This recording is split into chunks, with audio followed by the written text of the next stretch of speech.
What is going on, everybody? It is episode 784 of Pop Culture Crisis. My name is Brett. We are back once again, and I am with my co-host. Introduce yourself, please. Hello, Crisis Actors. It's Mary. Today, I fully plan on getting the $1 nachos from Taco Bell. Is that like a new item? Well, they do the Tuesday drop, so that's why it's Taco Tuesday. They're giving you $1 nachos. That sounds good. So 5 p.m. sharp, doesn't matter what's happening. We're interrupting Superchats. Gotta go. I will turn this car around, etc. Peace, bitches. Yeah. Unless they just like glitch on me and cheat me out of my deal again, which they usually do. Well, speaking of good things that happened on Tuesday, I am the last few weeks have conspired against me to prevent me from going to see Captain America: Brave New World. But out here at the movie theater that we go to, they have $7 movie ticket Tuesdays. So I bought 2 tickets last night. So me and Olivia are going to go. She's going to be forced to sit through a superhero movie. Poor girl. But the point You're being... going to get drunk in fries, aren't you? Yes. Oh, yes. Of course I am. Actually, no. I've been doing really good about carbs lately. Oh, so you're not going to get drunk Maybe in I'll fries. get something else. Not even to cope with watching the movie? The thing is all the reviews that I've seen are just like, it's fine. Like, it's like, this isn't one of those things where I'm going into it expecting it to be so bad it's good. I'm not going into it expecting it to be so awful I'm miserable, which is like the next level up from so bad it's good. I'm expecting it to be firmly in the middle, which given my history means it's like a B+. To me, meh is worse than bad. It offends me more when I feel nothing than when I feel anger. I feel that way about stuff where I watch at home as opposed to stuff where I go to the actual theater, because the bread and circus of the entire shebang of being in a theater, loud noises, big screen, that's enough usually to make meh passable. But if I was at home and sat there 2.5 hours of meh, that's worse. That's not going to happen. No, I just turn it off. Right. So I am going to go and watch. We are going to go watch that tonight. I'm come hell or high water. And I bought the tickets ahead of time to so that I can't talk myself out of it. I was going to go see it on Sunday. Sunken cost at this point. On Saturday, I was going to go see it. I went skating and I got home. I'm like, I don't want to drive back out. I was already in Frederick. I don't want to drive back out there. Then on Sunday came, I went skating. I'm like, I was already in West Virginia. I don't want to drive back to where I live and then all the way out to Frederick. I made every excuse in the book over the weekend. So, I bought the tickets last night. I am going tonight, and poor Olivia's going to have to sit through it. She's going to have to pretend to care about superheroes. Praying for her. Yeah. Truly. So we got a bunch of stuff to get into today, guys. But before we get started, hit the like button on this video and subscribe to this channel if you are new here. And if you have not subscribed here yet already, please and thank you. Remember to share the video with your friends, your family, your loved ones, everyone that you know. The more people that you share this show with, the faster this channel can grow. It is the best way to help. So thank you guys so much for that. So what are we getting into today? Well, we are going to talk about the fact that, once again, for the 975th time, Kathleen Kennedy is leaving Lucasfilm. Roughly the 970th time. Whole channels have been built off of the... ever getting back together. There's a 20 there. Oh, from Weary Traveler. Happy Tuesday, PCC and PCC community.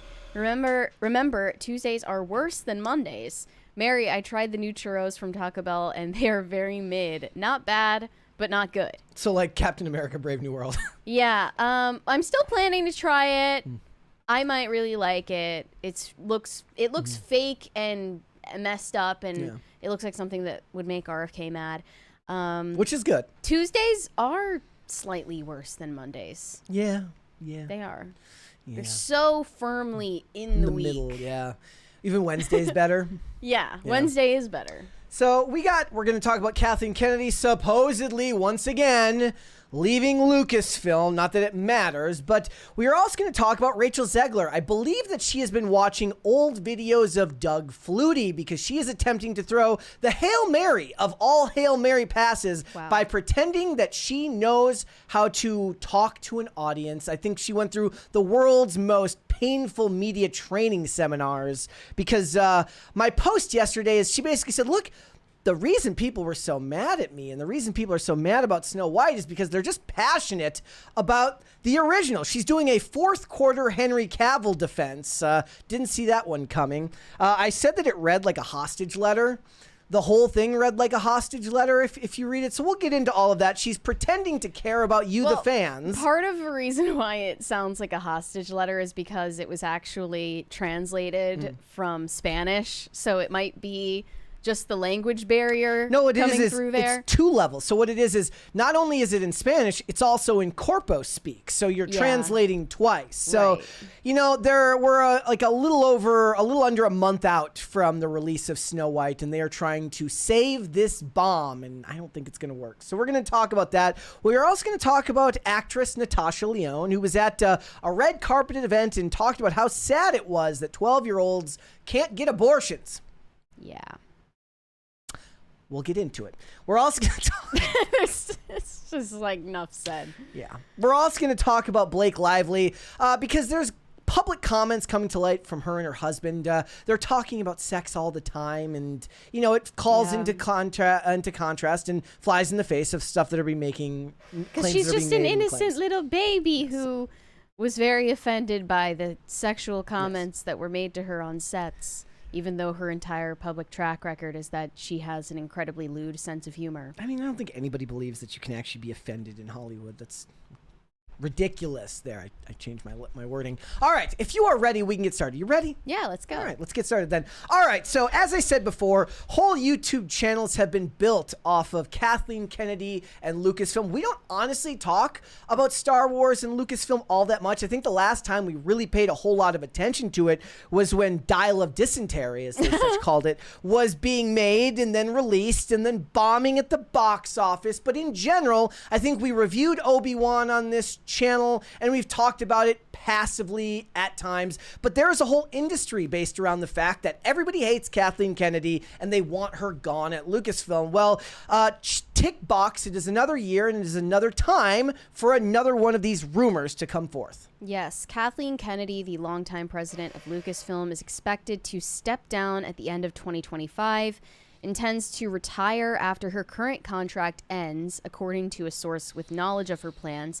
No idea who that is. They never name them. A separate source, also close to Kennedy, dismissed the initial report from Puck as pure speculation and said that nothing has been decided. So maybe she's just in the middle of negotiations and they're begging her to stay. I can't imagine why, since clearly popular demand is that she leave. I thought about this beforehand, so we can go back and forth about that all day long. I just wanted to look at what would be considered the successes and what would be considered the failures. So if we were talking about successes at Lucasfilm, now I'm just talking movies and TV here. I'm not going into other forms of media, video games, any of that stuff. But I would list Rogue One, Andor, The Force Awakens, and The Mandalorian.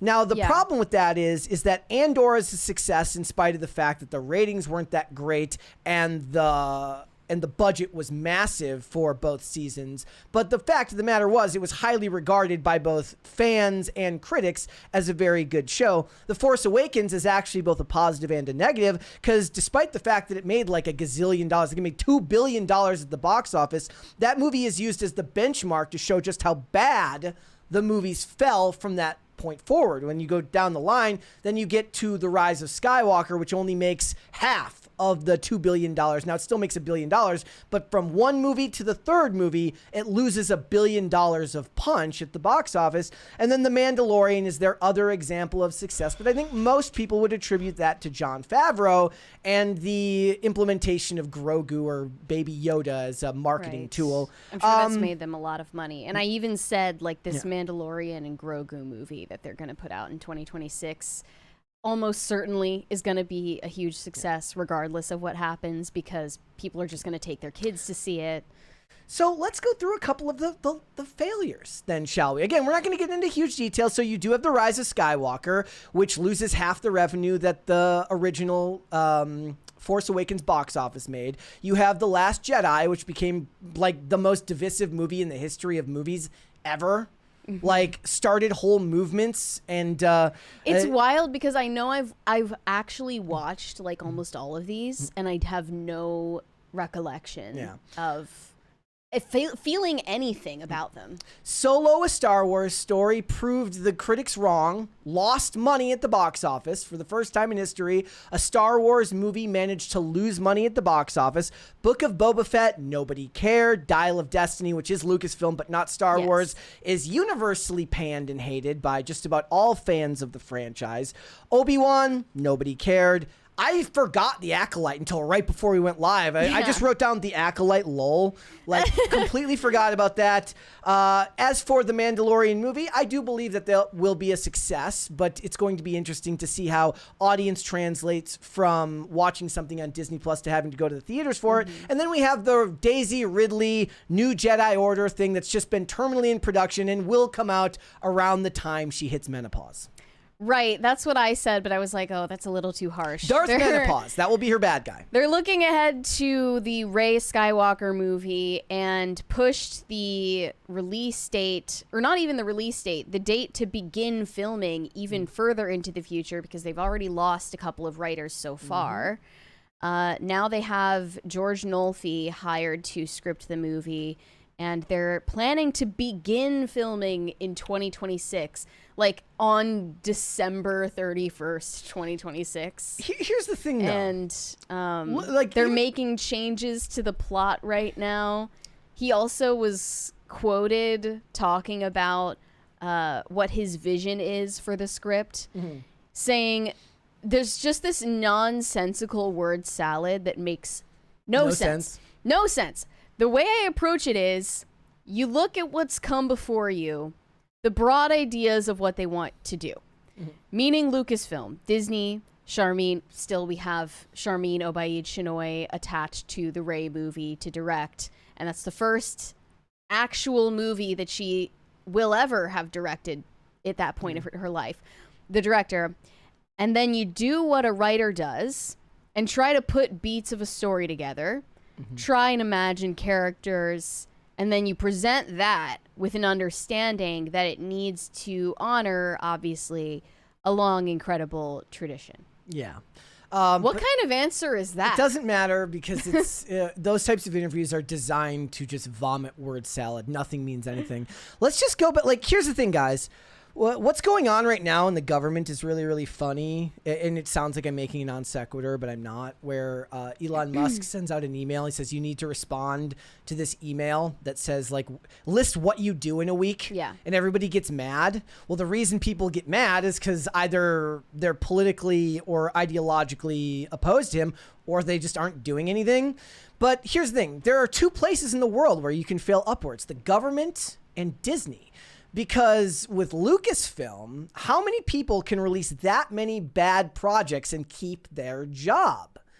Like, how many people get to the head of a department and then release that much stuff that does not make money, or at the very least, like, we're not even talking about making money. I don't even know how you judge making money when all of these are Disney Plus things other than the main trilogy and then Solo and Rogue One. Right? Sometimes it's just by sheer force of will or personality. And based on what Gina Carano has said about how Kathleen Kennedy operates behind the scenes and the type of forceful personality she has, for lack of a better word, it's not that hard to believe that she just kind of intimidates people into submission and I think hasn't been checked yet. She's got some crazy pictures of Bob Iger somewhere. I mean, she's got to have some crazy like, pictures of George Lucas. The somewhere. Bob Iger freak off party blackmail material on a hard drive somewhere. Him and Diddy and Jay-Z cryogenically frozen underneath the Disney parks. Maybe she took Walt Disney's frozen head and is keeping it in storage somewhere until she decides she wants to leave. She's like, you can have it's next to her pizza rolls. You can have Walt's head back once I'm done. Look, all of this can be taken back to the fact that, as we know, they tried to make Disney Star Wars a very, very political thing from the offset. Everyone knows about the Force is female. And Chris Gore and many other very, very smart people have talked about how stupid it is to take boy brands and try to turn them into girl brands. It doesn't work. Funnily enough, I would say it's even worse, not just making boy brands into girl brands, but making classic entertainment for Gen X and or not even millennials, for Gen X, Mostly older Gen X. millennials, Gen X, and boomers, and trying to make it for Gen Z. The millennials who care about Star Wars grew up with the prequels. None of Gen Z Or impotent, or their that. family watched the Yeah. original trilogy and stuff like that. You know, Disney had a very, very smart plan when they bought Marvel and when they bought Star Wars, because the idea was, look, I mean, Rachel Zegler aside, we're going to be talking about that in a bit. They were making really, really good money with fairy tales and stories that are traditionally things that you show to young girls. Yeah. And that was a great market share for them. They did that for years and years and years through animated films. They had the parks, and then they buy up Star Wars and they buy up Marvel, which allows them to expand the parks and hit a demographic that they weren't really marketing for before, which was young men and boys.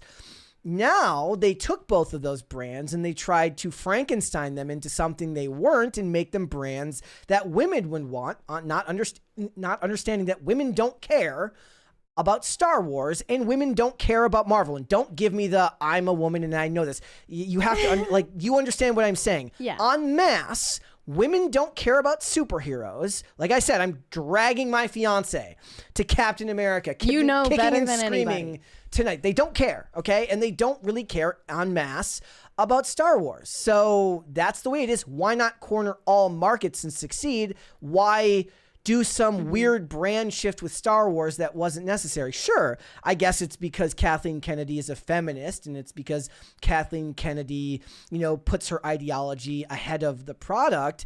But, or you could just be bad at your job. Like if you greenlit The Acolyte and you release it and what you see is something that you think is actually going to bring about good press from the audience, then you're just bad at your job, because nobody watching that would ever believe that, because it was so boring. Nobody watches something that boring purely on entertainment's sake. We're not even talking about politics or Amanda Stenberg's comments. Purely on the fact that you could fall asleep in the first 2 episodes. It's not good. It's not for the masses. But I don't think that this ends here. I don't think she's going to end up leaving this year. We have a 20 from Hotshot Red. Let's start a blackmail business. I want to make my version of the Flash. Well, then you'd have to get start a stuff on, I blackmail guess, operation on- you'd have to get stuff on David Zaslav and James Gunn. Was there's- Zaslav at the Freak-Offs? Let's be fair. There's probably stuff on James Gunn out there that you could get. Oh, well, I mean, his screenshots are already out there. We have another 20 from Pop Culture Junkie.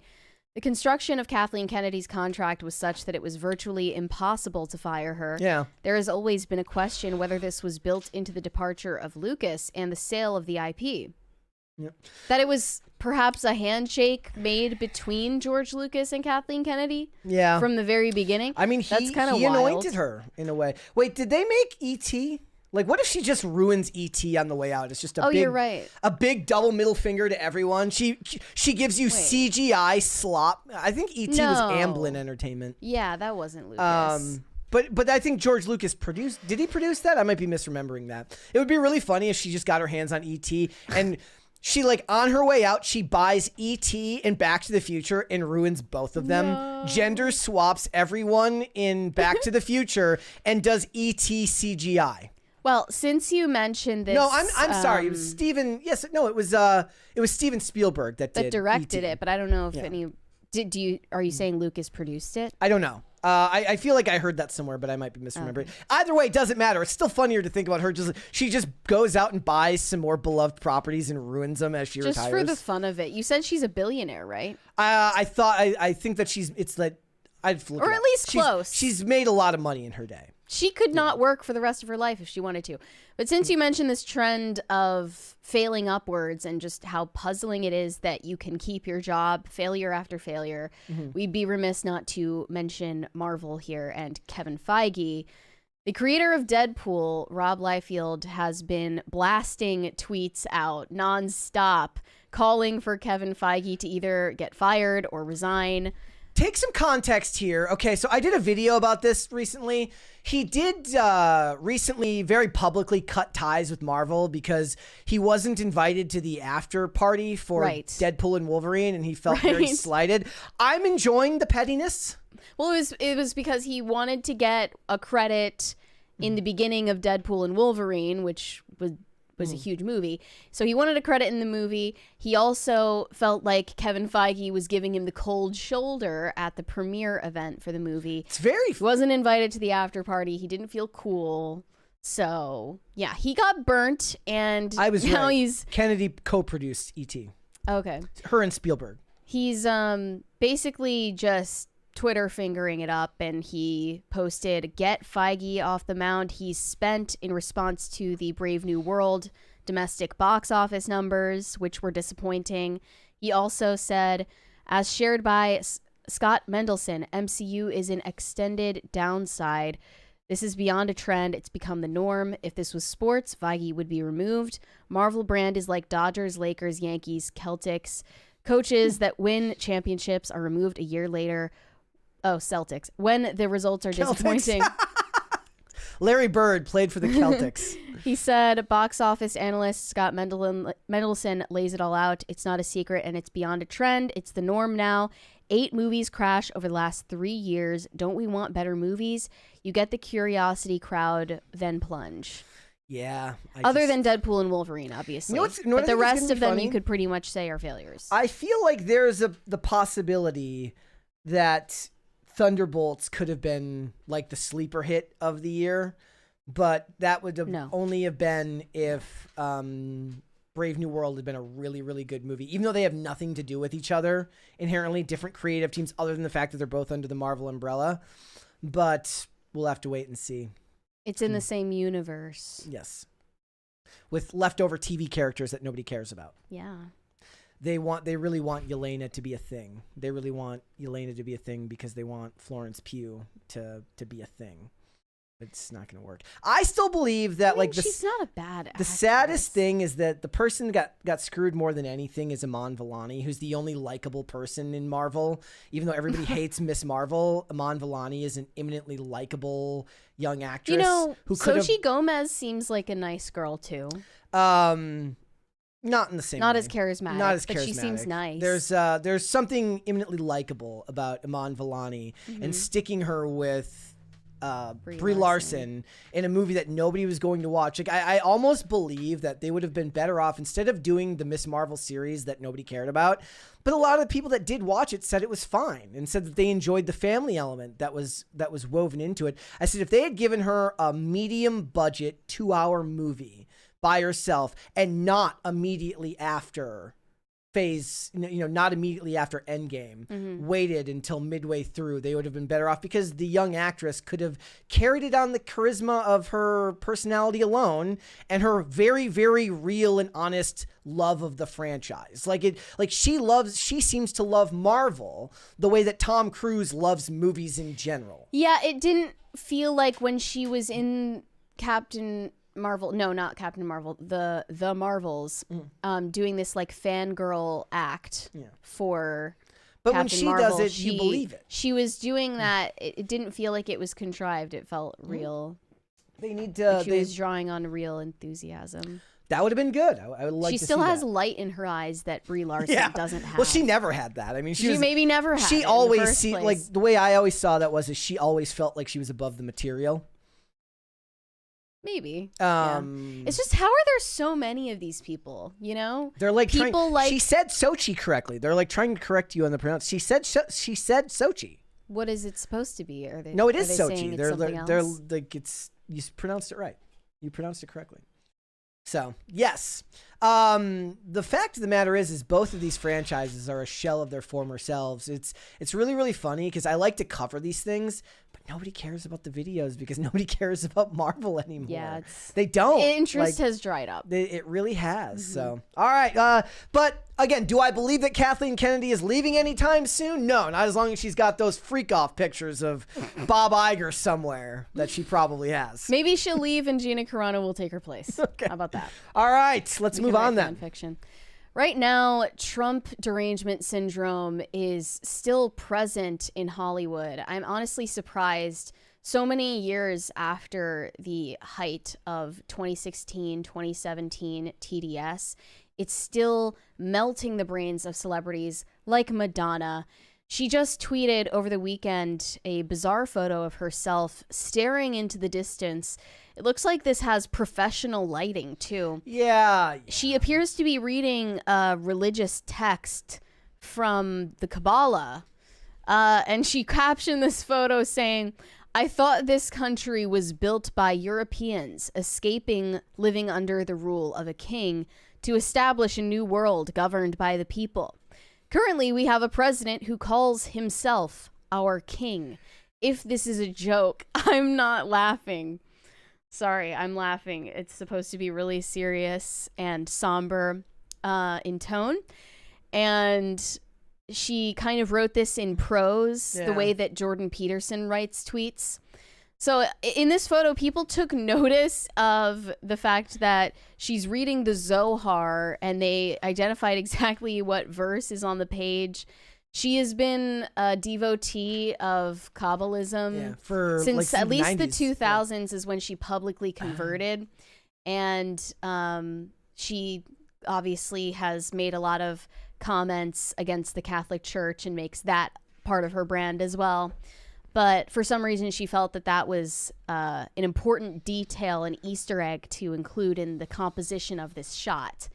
And nearly simultaneously, Alec Baldwin was spotted on the streets of New York City getting into a complete throwdown, knockdown, drag-out fight with not Trump himself, but a Trump impersonator. And I find that so offensive because Alec Baldwin is himself a Donald Trump impersonator, and a really good one at that. But he was offended by this man. It'd be funny if that's what his complaint was. He's like, "Hey man, your impression is right." ass. Like, Mr. President, look, Alec, I will offer you a total pardon because I want to be friends, right? I want to be friends.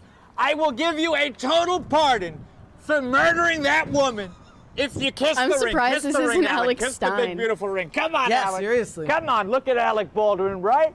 He did that impersonation of me. It was not too hot, not too good. But look, we're back in office. You lost. Kamala lost. She's somewhere getting intoxicated. Look at that suit. She was actually he's absolutely seething. She was right actually at now. the NAACP Image Awards, which Right. is where she was. Unbelievable.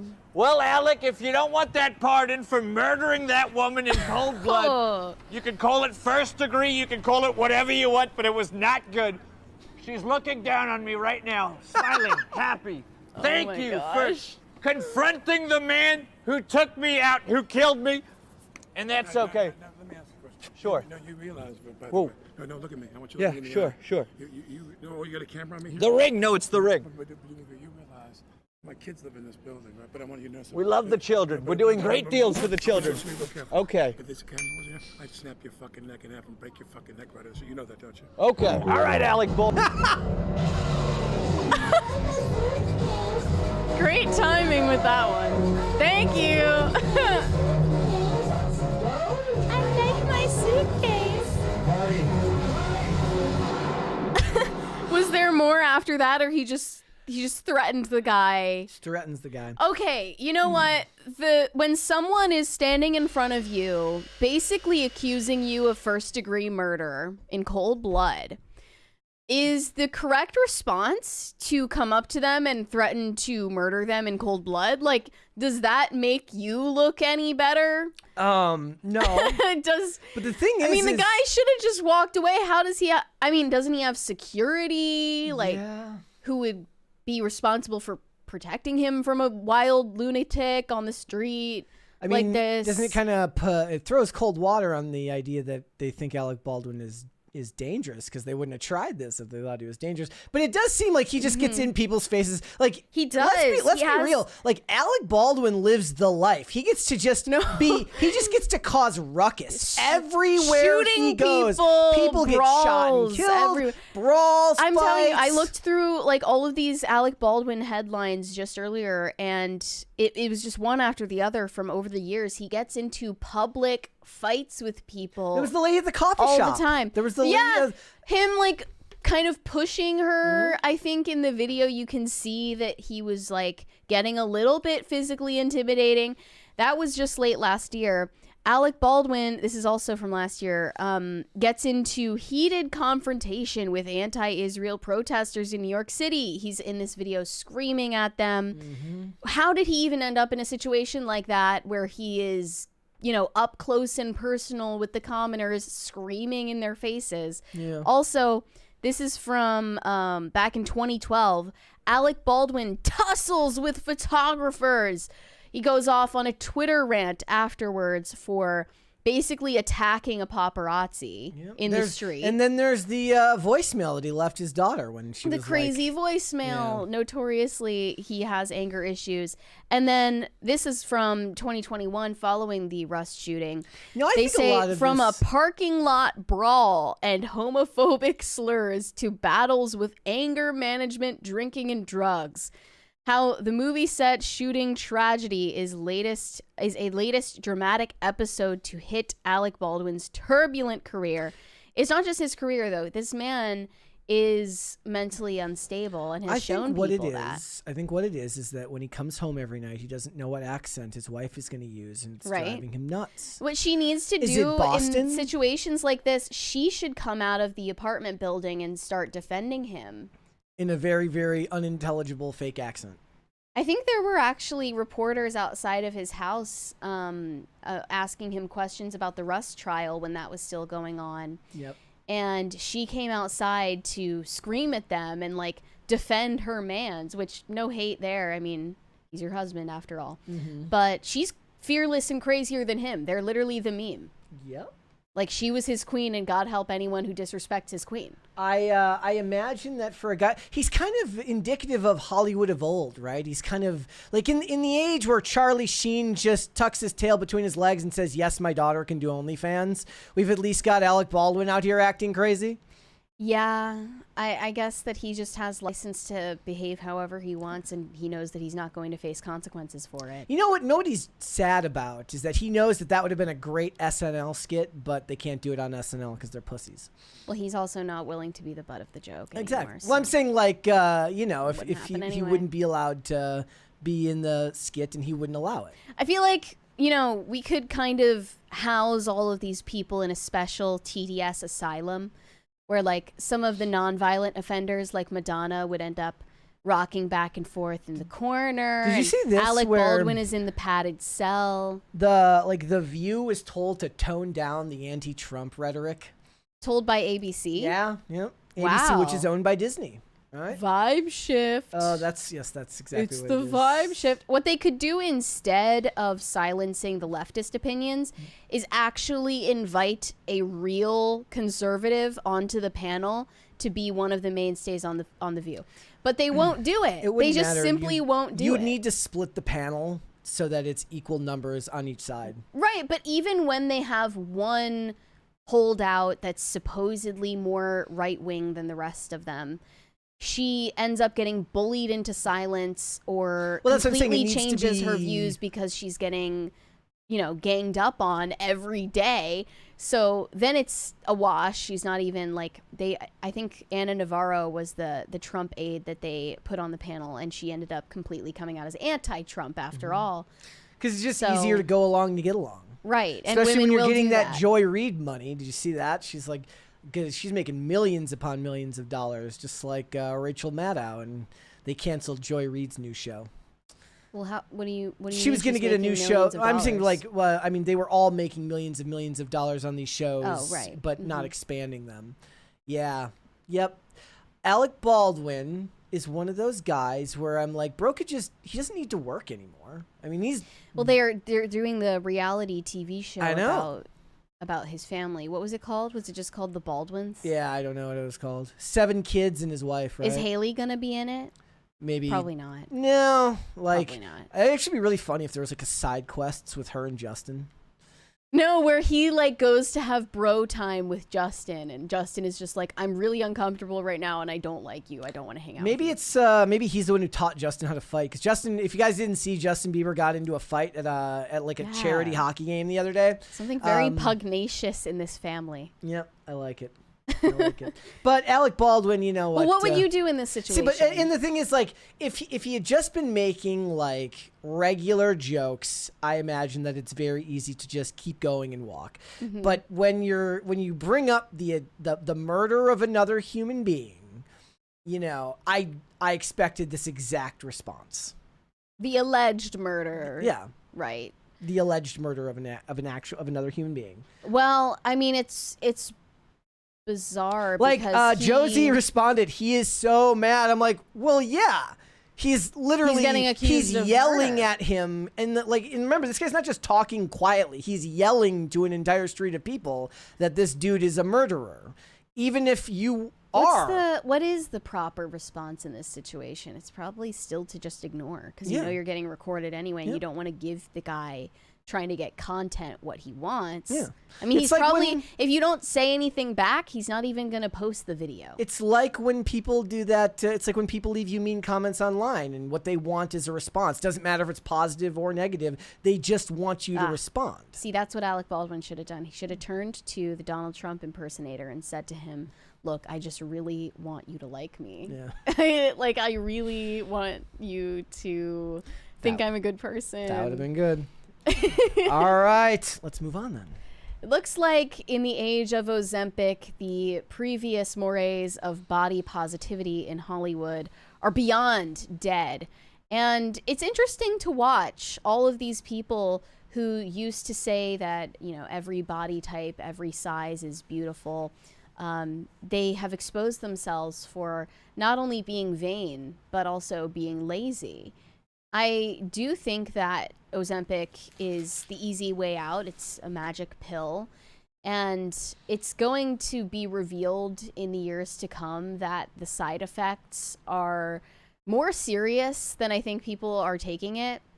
I've heard about stomach paralysis. I've heard about people going blind, limbs falling off. I've heard some really terrible, like, horror story situations about what happens to you if you're on this drug. And also celebrities who have taken it and had terrible results, like Sharon Osbourne. Like, literally looks like she's on death's door. That's the first example that comes to mind for me. And some others that still refuse to say out loud that they are taking it, who also look like they are death. Like, I mean, I think that, you know, I would be more proud of losing weight by suffering, but that's just my personality type. The thing is, though, okay, so if you're an everyday person who's not in front of the camera, that makes way more sense, right? So if you lose weight on your own, the work that you put into losing the weight helps feed your self-image. Because you're doing the work, you're getting in shape, and that's a byproduct. No pun intended. And that's just a byproduct of feeling better as looking better. But the thing is if you're in front of the camera, the shortcut works because you're getting all of the validation you want from your job. Because you're in front of the camera, people are already kissing your ass to begin with. So I don't think they think about the how as important as the end result. Page Six did an interview with a psychology professor about the effects of Ozempic, she said, do you know why? Like how long has this medication? I saw somebody in the chat mention this, and I do want to bring it up. Like how long have diabetics been taking the medication without issues? Like, is there something in somebody who actually has diabetes taking it that makes it more safe? Do you think? Well, yes, because they're already insulin resistant. Yeah, that's a problem. That it's dangerous when you're a perfectly healthy person with a normal digestive system and you just basically turn it off like a switch. Yeah. It's like birth control for food, basically. Right? Control. Yeah, I mean, you want consequence-free pigging out. Yeah. Just like you want to nut inside without consequences. Like, this is the equivalent of like blowing your load on buying a bunch of food and eating it consequence-free. I mean, I think that it's ironic to hear people talking about how this is unsustainable as a solution for weight loss when you know, you can look at their own personal history and see that they've done the yo-yo diet thing as well. It's a mindset shift. You have to actually want it. But, you know, I find it ironic, for instance, that Jillian Michaels, who was on Biggest Loser, is talking about Ozempic being a terrible solution for weight loss because it's unsustainable. Literally, everyone knows that the contestants on Biggest Loser all ended up gaining the weight back because they were put into a weight loss boot camp to humiliate themselves and lose the weight in the span of like 2 weeks. But she has spoken out somewhat recently saying, if you're morbidly obese, if you tried everything generally, there will also be a deep psychological component, a physiological addiction if you have any other elements of your health that have failed you. In this cost-benefit analysis, you will absolutely twist my arm. She says that GLP-1 medications are not sustainable and they have side effects that won't outrun over time. I think you can also get resistant to the drug over time and have to up your dosage as you go. And that's a slow process, but still you can't really run out the clock here. Eventually you're going to have to get off of the drug and take responsibility for yourself. You can't be on it for life. There's a 20. From Scafism? I don't know if I said that right. Ozempic flatlined my wife. She used it for diabetes. It paralyzed her stomach, thinned her blood, severely dehydrated her. In the emergency room, she sat up, vomited blood, and died. They saved her, and she's now off that shit. Wow. Holy shit. That is crazy. Is that... I mean, I hope that you're not just like making that up or as like a joke. If that's serious. Glad she's doing better. I've never heard a story that scary about Ozempic before. And I'm glad she's okay. The thing about the medication is it's what it's proving is that nothing that Hollywood said before was real. When they were telling you the message about loving yourself and beautiful at any size, what they actually meant was beautiful at any size I can get to without putting in the work to change it, because there's a lot less money to be made in telling, like, unless your industry is the diet industry or your industry is the self-help industry. For Hollywood, the marketing tool is to tell people you're beautiful just the way you are. Buy these clothes that I make that are perfect for you. That's what the psychologist in this interview was saying. She said, it's not hard to realize that celebrities like Mindy Kaling, who were very proudly body positive and not especially petite, are slimmed down. We're getting a lot less messaging about self-acceptance and the fact that people just naturally come in different body sizes and shapes. A person's desire to be thin is nothing new, but society made great strides in overcoming unhealthy beauty standards in recent years until Ozempic came along. I think there was real progress toward body positivity. As people came to understand restricting what you ate and different fad diets were not going to be effective long term, people appreciated that self-acceptance was a much more reasonable and healthy option in terms of physical and psychological health. Here is the thing. That the ends of both of those spectrums are not the ones you're supposed to be shooting for. You're not supposed to shoot for either inject myself with drug and paralyze my stomach, or do whatever I want and however I look is however I look. Right. There's a middle ground there. It's called paying attention to what you look like, caring enough to pay attention to what you eat, getting some exercise so that you feel better, all of which is a very, very hard sell to people. Look, in a world now where people are very busy, they're working, they're off with their family. I get it. It's not an easy thing to sell to people, but at the same time, there is some truth to the way that a lot of the influencers talk about health. It is like one thing that I enjoy, no matter what you say about any of it, is that the people that I know that are very, very staunch about working out, about watching what they eat, they don't accept excuses and they take responsibility for their own health and well-being. And that is a very, very hard message to sell people because people inherently reject it. They don't want the responsibility. They want it to be somebody else's fault, and they want it to be somebody else's responsibility that they look the way they look, whether it's because they have a condition or food or healthy food is too expensive. That's the other one. They call it, I have a psychological disorder called food noise. Yeah, or I guess it's... That's the most ridiculous language that's come out of this whole discourse is food noise. It's just a very... And I get it. Look, I get it. It's not easy, but it is what it is. You have to take responsibility for your own actions. From Zach Hates YouTube. Damn, Oprah looking fine. Anyway, I tried the nacho fries at Taco Bell and they're great. Also, the mild avocado hot sauce is great. Give it a try, Mary. Lastly, my favorite is the cheesy gordita crunch with the Dorito shell.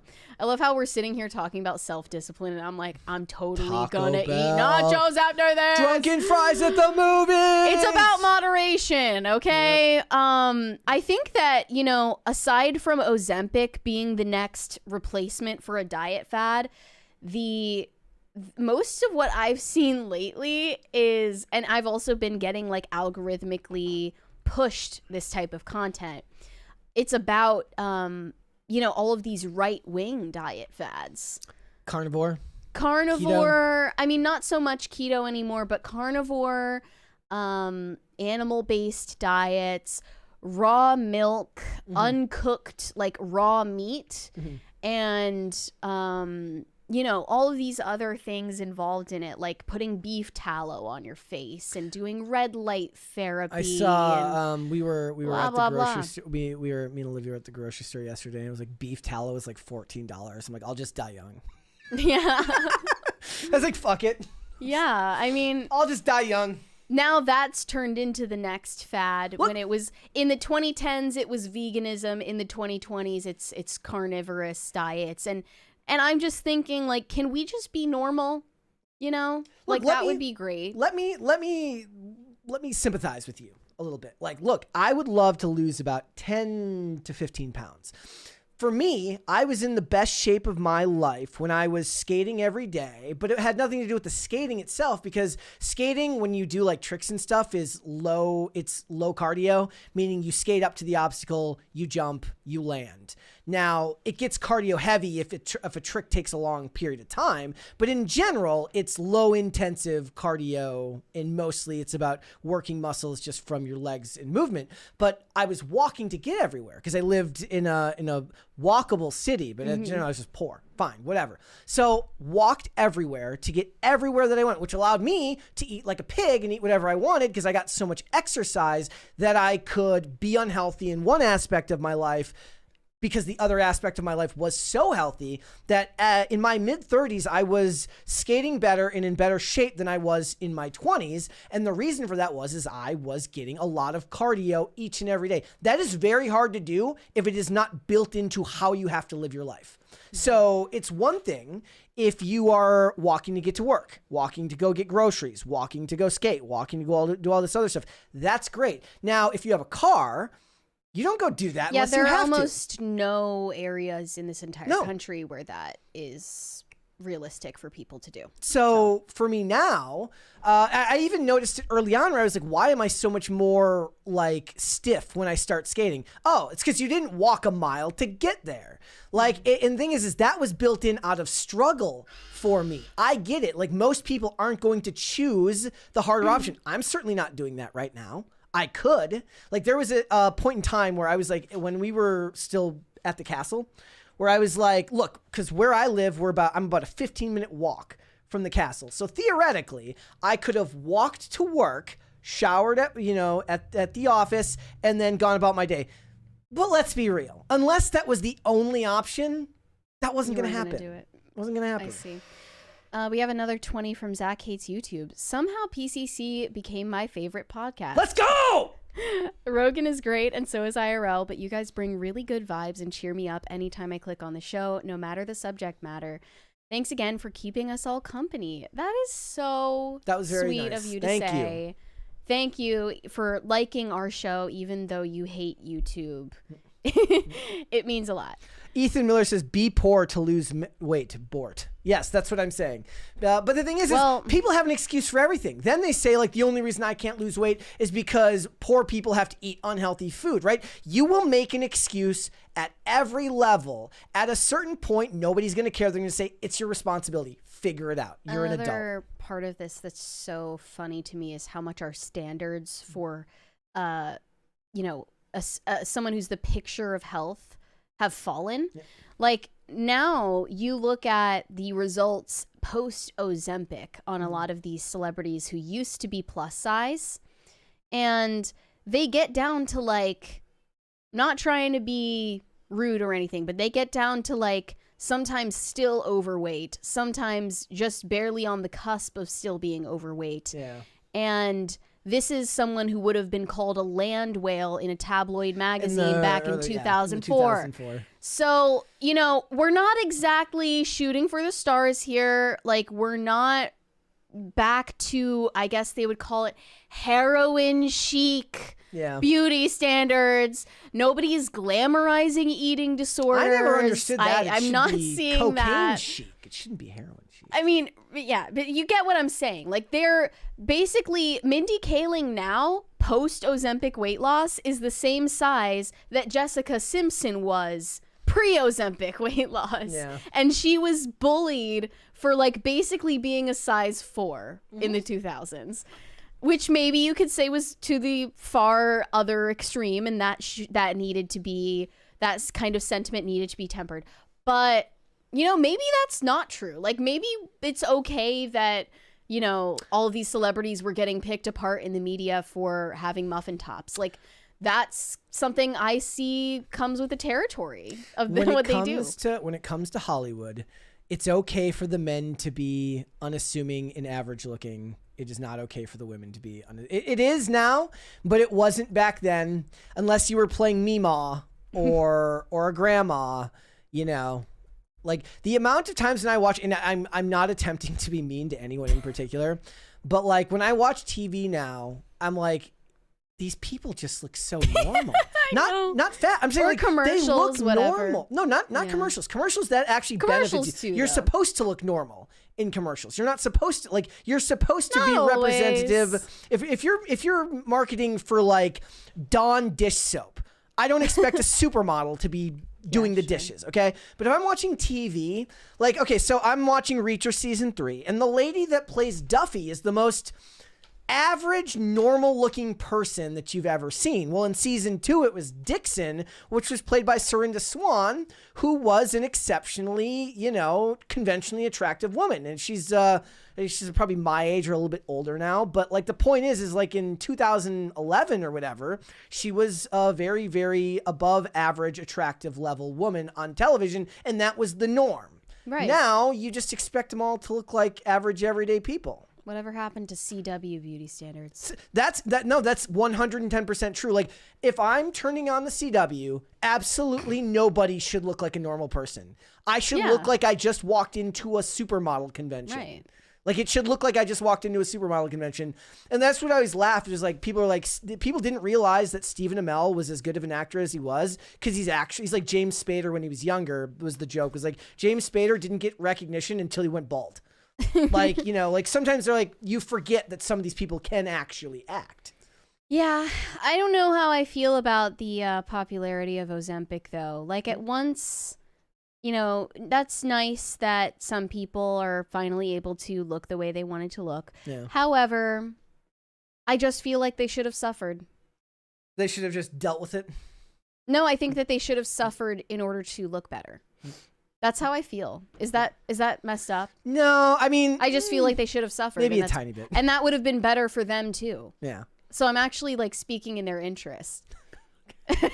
I guess we'll have to wait and see. Like, maybe things will be better down the line, and we'll know more in, like, 10 years. I don't know. Yeah, I mean, from the sound of that super chat earlier, this could be a seriously dangerous drug for people to take. So, all right. Again, glad that your wife survived that. That was sounds crazy. Terrifying. Yep.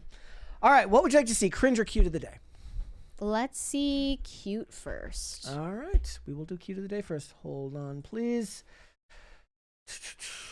Oh, and by the way, guys, you can submit, again, like I've made the problem where I keep like liking them, and I mean to not like the posts until I actually put them in the queue, but I keep liking them. Now I'm looking back, I'm like, did I show this one? I don't know if I showed a lot of them, but this one's good. This one's from General MacArthur's Cigar.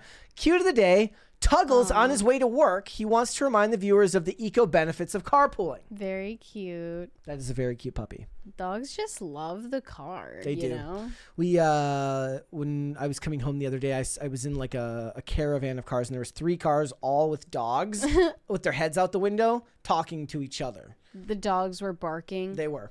Okay, that's a little scary. I hope they don't jump. Well, they out. were more like woofs. They weren't. I would be worried. Yeah. All right, cringe of the day. What do you want to preface this one? No, actually. All right, here we go. Shoot your shot, Kings. Holy shit. Yo, can I get your number? You're sexy.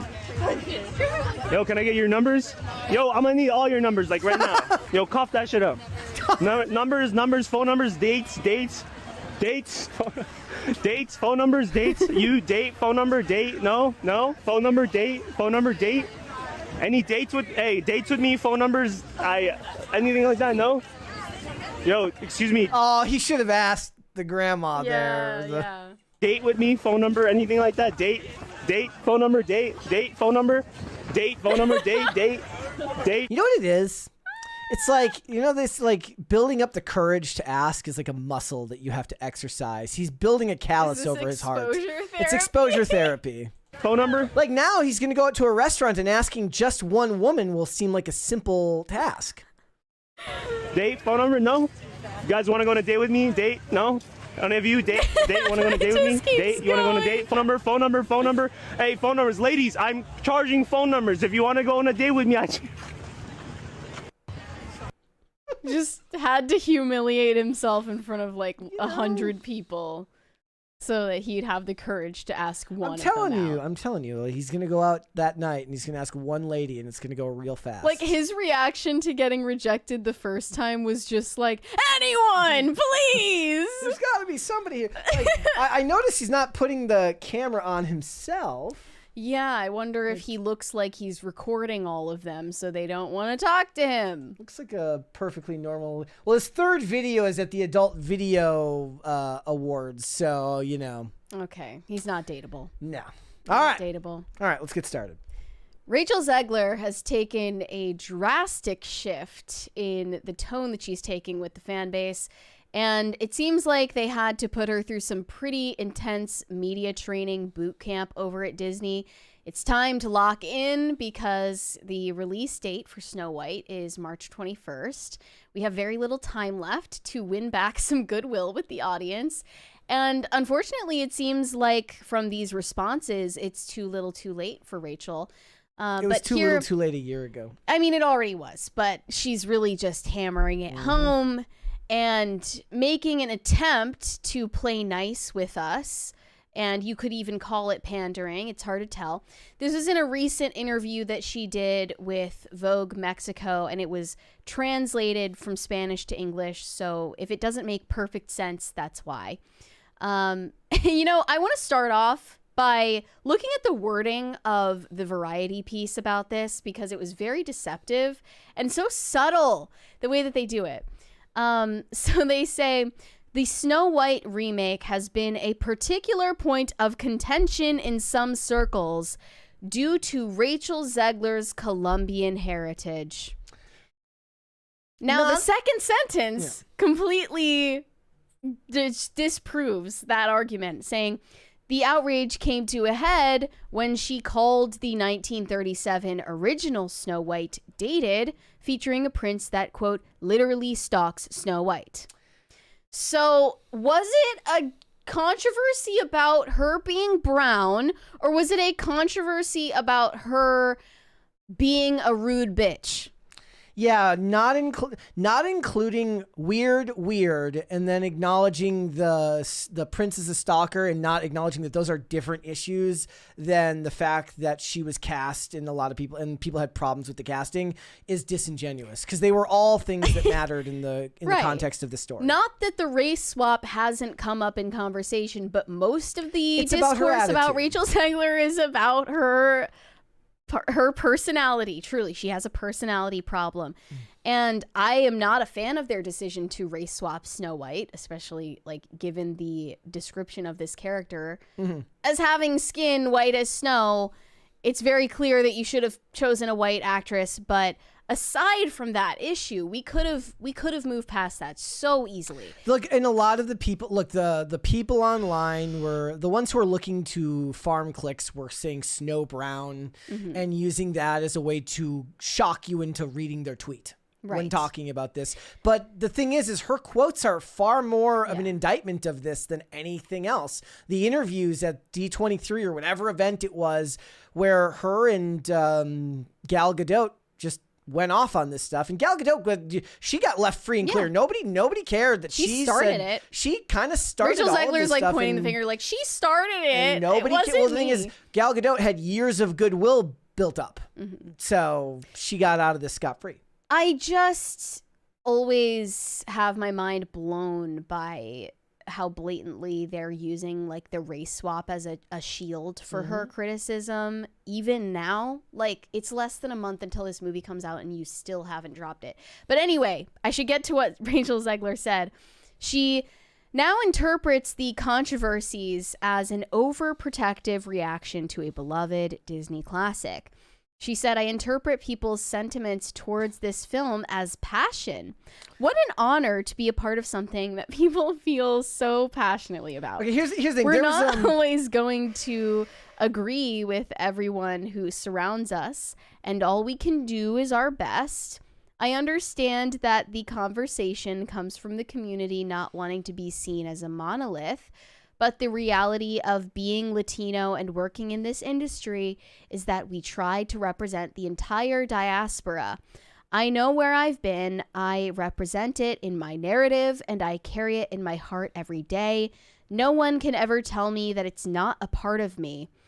And she said on the Variety Actors on Actors appearance, also at the end of 2024, we need to love them in the right direction, referring to the angry members of the fan base. At the end of the day, I have a job to do that I'm really excited to do. I get to be a Latina princess. Because that's the main focus here, is being a Latina princess. the thing is, guys, the thing is that it's too little too late for all of this. It would help. I feel like some of these crisis management firms and these people that are giving her advice on how to, the media training could do better to find a way to phrase this in her own words, because none of it sounds like how a human being actually speaks. The reason why it was so authentic when Henry Cavill said something very similar is because he was in the middle of a spoken interview off the cuff, and they hit him with one of those gotcha questions. You know the ones I'm talking about. The ones that get used to ruin just about every movie that comes out with, like, so what do you think about the representation in this film? It's over. From the point the interviewer asks that question, any answer they give is bad because they didn't bring the question up. The interviewer did. But it's going to make it seem like this person got on their soapbox and said something. And what the lady said, if I remember correctly, during the Witcher promo, said, what do you think about those toxic fans there? And he's like, well, I don't think they're toxic. I think that they're passionate. But the thing is Henry Cavill had, again, just like Gal Gadot, years of goodwill built up. People knew that he was a fan of the franchise before the show came out, that he played the games. They knew that he's a geek like them, and Henry Cavill has a lot of goodwill built up with audiences. Hence the reason you're now seeing everybody fan casting him as James Bond. Rachel Zegler doesn't have that goodwill built up with people, so phrasing like this, a month out from a movie that's been part of a 2-year shit show, just comes off as disingenuous. Now, if she actually believed this, I feel bad for her. Like, if she's actually had a change of heart, I would actually feel bad. Because nobody's going to buy it. But now. nobody's going to buy it. And that sucks. Like, and I know it would be more beneficial for us for me to start, like, ranting right now about how awful she is. But I can't know what's in her heart. I can't know if she's changed her mind. I do Wouldn't know want that to be her right now. I do know that the movie is projected to open from $63 to $70 million domestically. If you want an idea of where that sits in the pecking order, at the high end, The Lion King in 2019 opened to $191 million just domestically, and Beauty and the Beast in 2017 opened to $174 million just domestically. It's closer. If we're going to talk about a main character, it's closest to Maleficent, which opened to like 169 million, but that was back in 2014, so even that's more than that now. But Little Mermaid in 2023 with Halle Bailey opened to $95 million domestically, and that wasn't, of course, considered a financial bomb at the box office. Well, it made it to, like... I don't think it made profit. I don't think $500 million was... It made it to like somewhat over the line to make it profitable, but like just barely. I don't think so. Like, I don't believe that. No? I don't believe that with the budget that movie had. You don't make an underwater movie for... No, I don't believe that. So... Look, that's why they had to hire a nobody to play her. Look, Mufasa. Like, to be fair to Mufasa's like the little engine that could. It just keeps trucking along. Little lion that could. It ended up surpassing Sonic, if I remember correctly, but it only opened to $35 million. It's just crazy how, like, COVID really took our culture and just fucking smash it into a million it's not pieces. just it's the consistent lack of interest. But these are all pre-COVID, except Mufasa. Obviously, all of these things are pre-COVID. Think about Beauty and the Beast opening to $174 million in 2017. That's before inflation. Like, that's a lot of money. Not to mention the fact that, actors are just more annoying than they used to be. Since 2020. Well, no, and the thing is what's crazy is they have to be now, because there was just these articles the other day where who was it that was talking about Ethan Hawke and Maya Hawke talking about how, like, people are getting rejected from roles in movies if they don't have over 1 million followers on social media. So what? So you not only do you want them to be like, first of all, social media for any celebrity is a loaded gun that's just waiting to ruin your movie at any moment. And not only that, you want it to be a loaded nuclear weapon that can go out to as many people as possible. I came across the Instagram page of the girl that they chose to play the next Elle Woods in the Legally Blonde reboot. And Reese Witherspoon made this cute little promotional video with her. And I checked her Instagram and I was just relieved. I was like, oh my goodness, she seems like an actual normal person. She has acting experience, yes, but nobody's ever heard of her. She has like 18,000 followers on Instagram, total nobody. And she is projecting nothing but positivity about getting this role. No, she doesn't feel the need to ruin it for everybody. Not that I want a reboot of Legally Blonde anyway. They need to make a Tom Cruise boot camp that every single celebrity has to go through, where he beats it into you. It's not going to be a Tom Cruise boot camp that fixes this. I honestly am excited for when Gen Z takes over the PR industry. Like, when Gen Z is fully in the halls of power, making decisions about how celebrities and public figures manage a social media presence, I'm sure even social media itself will look different, like drastically different by that point. But they would not come up with curated responses like this. Yeah, Gen that's Z the worst part. PR, like if Gen Zers ran crisis PR firms, like from the very top, I know they work at them right now, but if they ran them, they would not script some stupid curated response for Rachel Zegler to parrot in an interview that comes off as completely disingenuous. They would not do that. They would probably tell Rachel Zegler, like, you know what? either say nothing or turn on the camera and say something you actually mean. Those are your two options that actually would make a difference. You can either say nothing or say what you really think. Stop lying. I don't think that will ever... People can sniff the fakeness. Like when something doesn't ring true, they can just tell.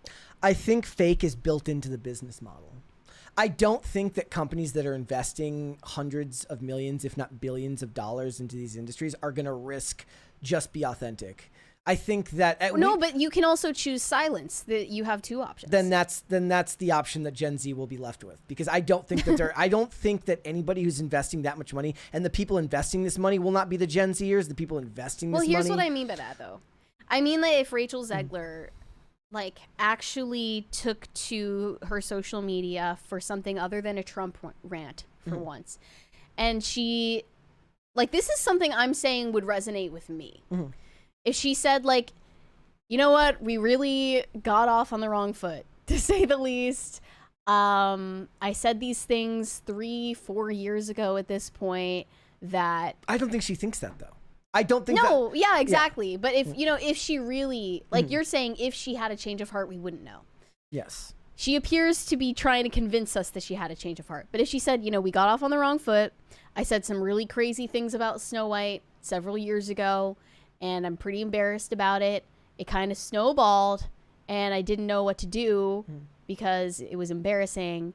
And now, at this point, it's been such a long time since we filmed this movie. It's finally coming out. It feels like a dream come true, and I just really wish that I could take those things back. I can't, but you should just go see it, because I do actually think it's a great movie. Sketch like if therapy, she just said that. Sketch Therapy in the chat says, you talk like Disney doesn't let the actors run amok. Your logic ignores facts and events, Brett. In what specific instance are we talking about here? Because I'm for the most part agreeing with you.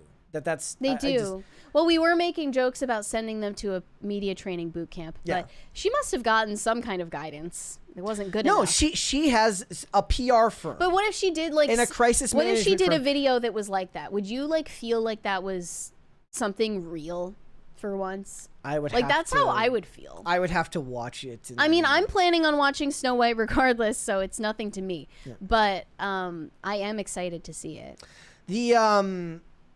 For all of this to come to fruition. The thing is, though, you're poisoned by the fact that there's money tied to it. So she could say that and mean every word of it, but it's still going to come off like you're doing it because the company told you to. So she already got paid.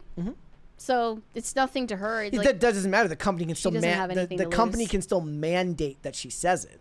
Sure. The company can still absolutely mandate that they go out and make these statements. Do I believe that she wanted to make this statement? No, I don't think that she really did. I don't think she thinks about People it. People are just really passionate. She went into her pageant queen vibe, where they're like, what do you like? They ask them like, what is your biggest dream for your life? And they say I just want to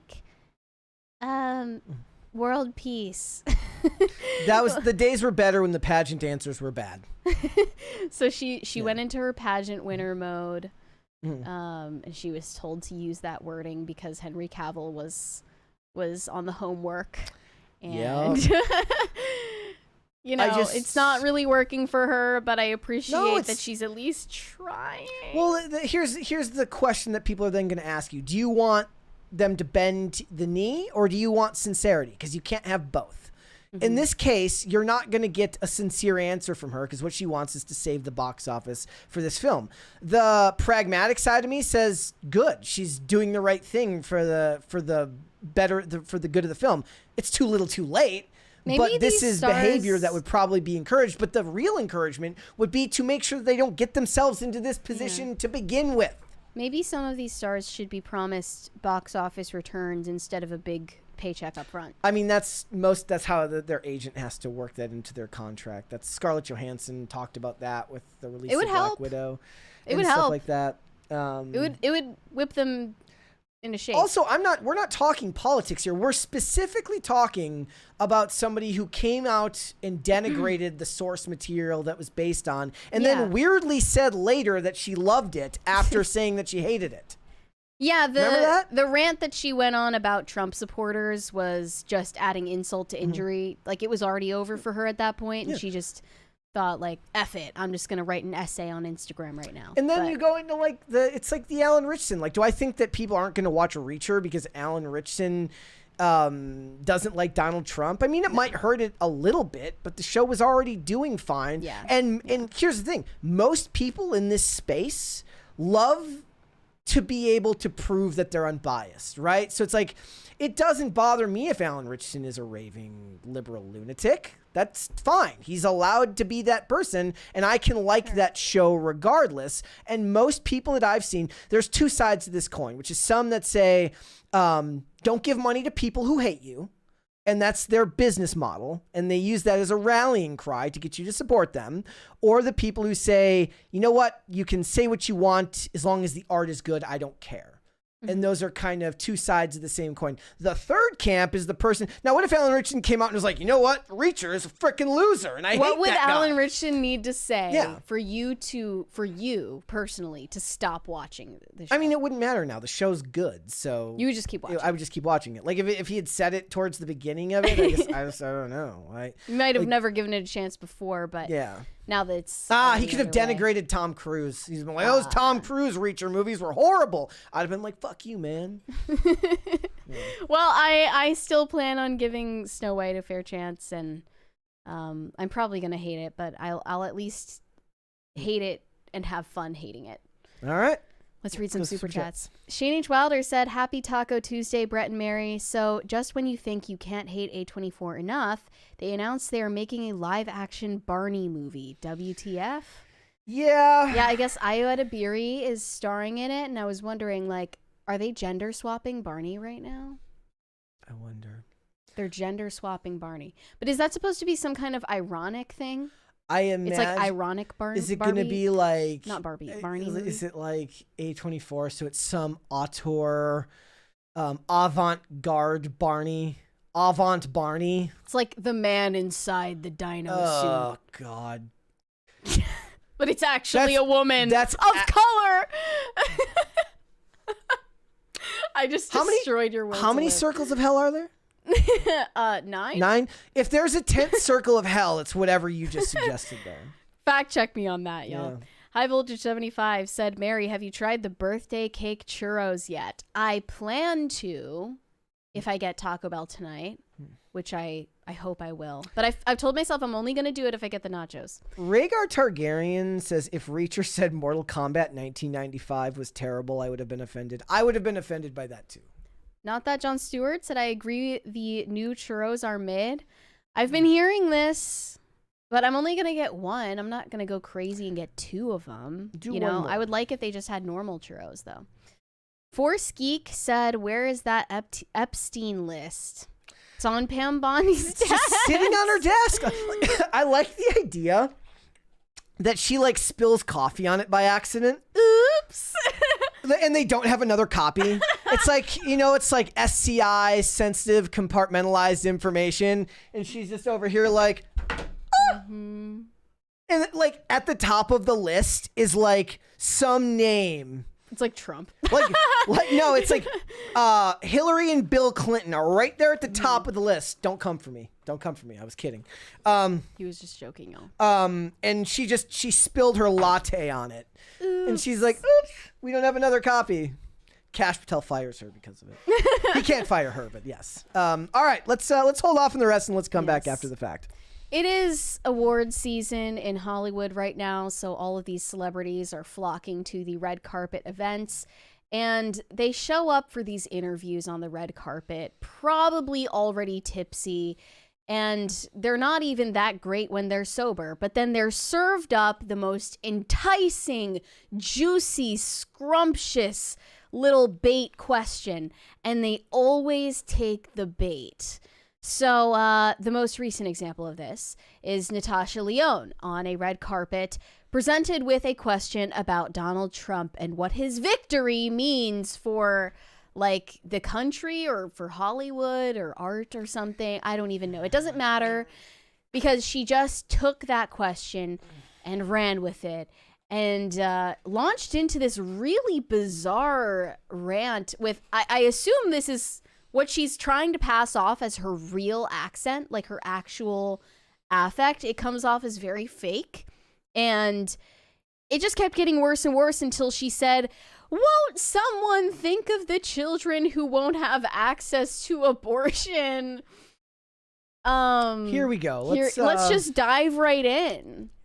You know what I think it is? I really do believe that a lot of these reporters fucking hate these actors. Oh yeah, this is like one of my dream jobs. Like, they love it. Are you kidding? I would love to have this job. I would love to just set traps for if these you people. were if you were one of those conservatives that really does hate the liberals and really does hate Hollywood, you wouldn't be going and working for The Blaze. Oh yeah. Or PragerU or Timcast.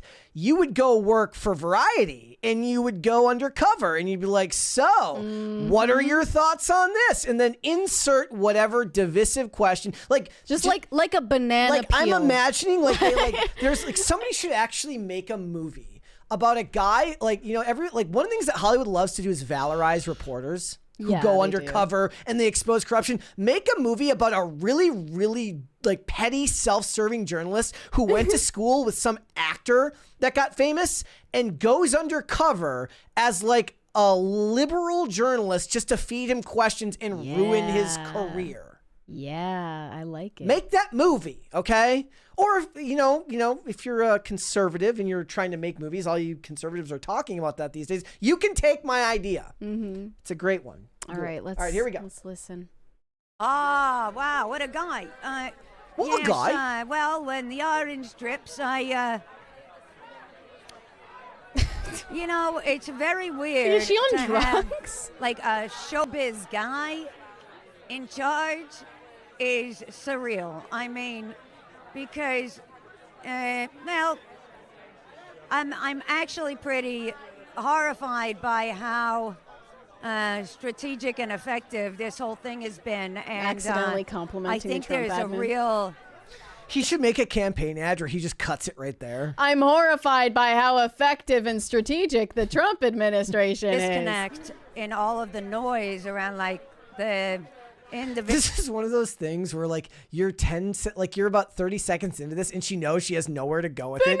And she's starting to panic. Just digging herself and she's deeper trying and deeper. to you have to do what Phil will do on IRL sometimes where he'll just go, nope, forgot what I was going to say. That's a beautiful thing. Individuals that are going to be really taking the hits on a individual, a human basis in the trans community, gay community, black community, women, the women community. He appointed the first openly gay cabinet member and named Kash Patel the head of the FBI, so he doesn't have a problem with any minority group. You're just a lunatic, but let's continue. Stop saying true things. Women, He's got more women in his cabinet than you could possibly. He literally named Pam Bondi. Okay, let's continue. I hate violence so much, and I just think it's that's the part of it. This country's always had insanity, but to really have a death toll and be willing to do that is... Did she say where the death toll was coming from? No. Okay. A pill too great for me to swallow, beyond the sort of dialectic around oligarchs and whatever else. It's when I think of the kids, or the 12-year-old girl that can't get an abortion or something, or it's that's what really rips me apart. This is America, to quote Childish Gambino, Donald Glover. Hello there, fellow kids. So Granny's trying to be cool. It's nothing we didn't know, but always a horror to see up front, and I don't know. Yes, you do. No, you don't. Do you think she was under the influence of something? Because she definitely seemed spaced out to me. Probably. Just... under the influence of not knowing what she's talking about. Is she drunk on, I don't know. Haterade. haterade, or is Haterade. she actually drunk in this video? I mean, it's more she weird seemed that like- they live in a world where they're like, won't you think of the 12-year-olds who need to get abortions? Yeah, I guess this is what keeps Natasha Lyonne up at night, is thinking about all of the 12-year-olds who should be doing their times tables, but instead they can't go out and get abortions. Thank you.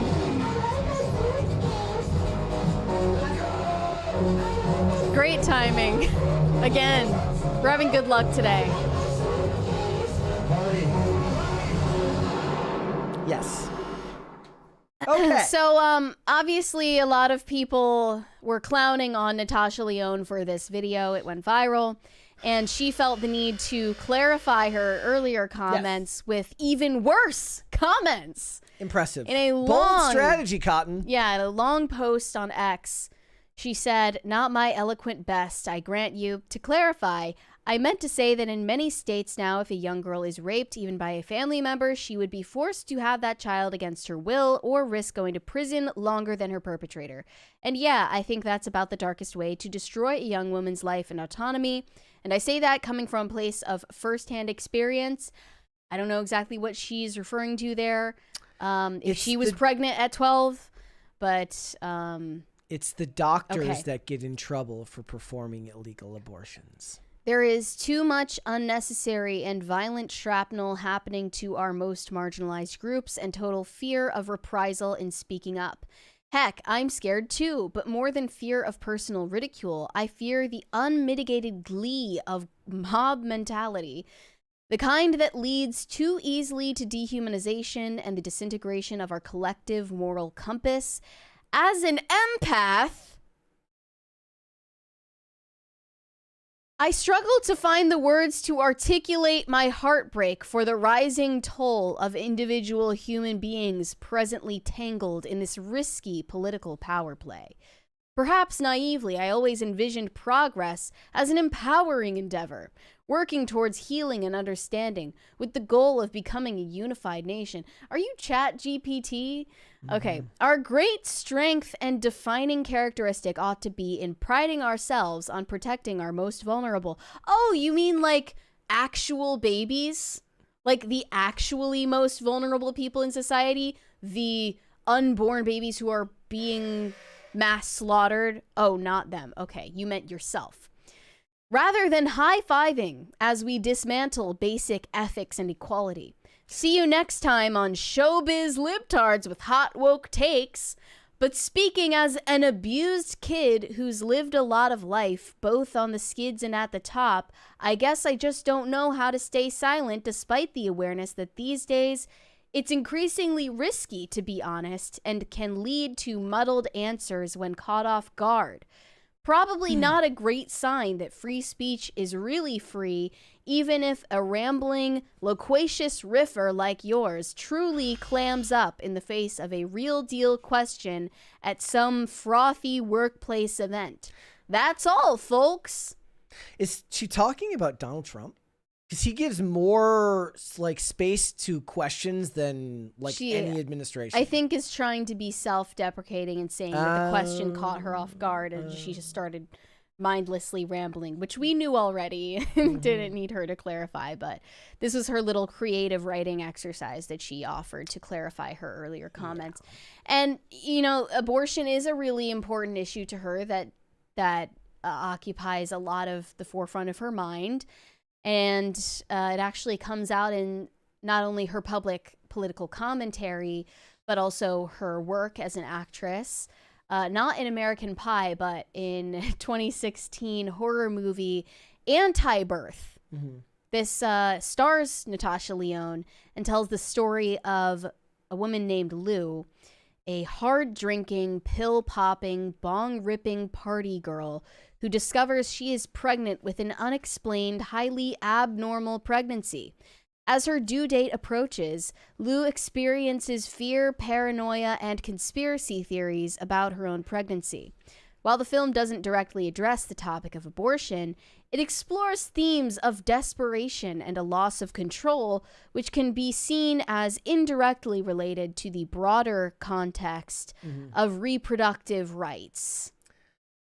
Well, as usual, I'm surprised this one came back to abortion, which is one they've kind of stayed off of since the election. You haven't been hearing as much about that since they've moved on to it was immigration became the case du jour once the election happened because of deportations, right? And human rights, the human right to live somewhere you are illegally. You know, I see these things, I laugh, I don't really care for her.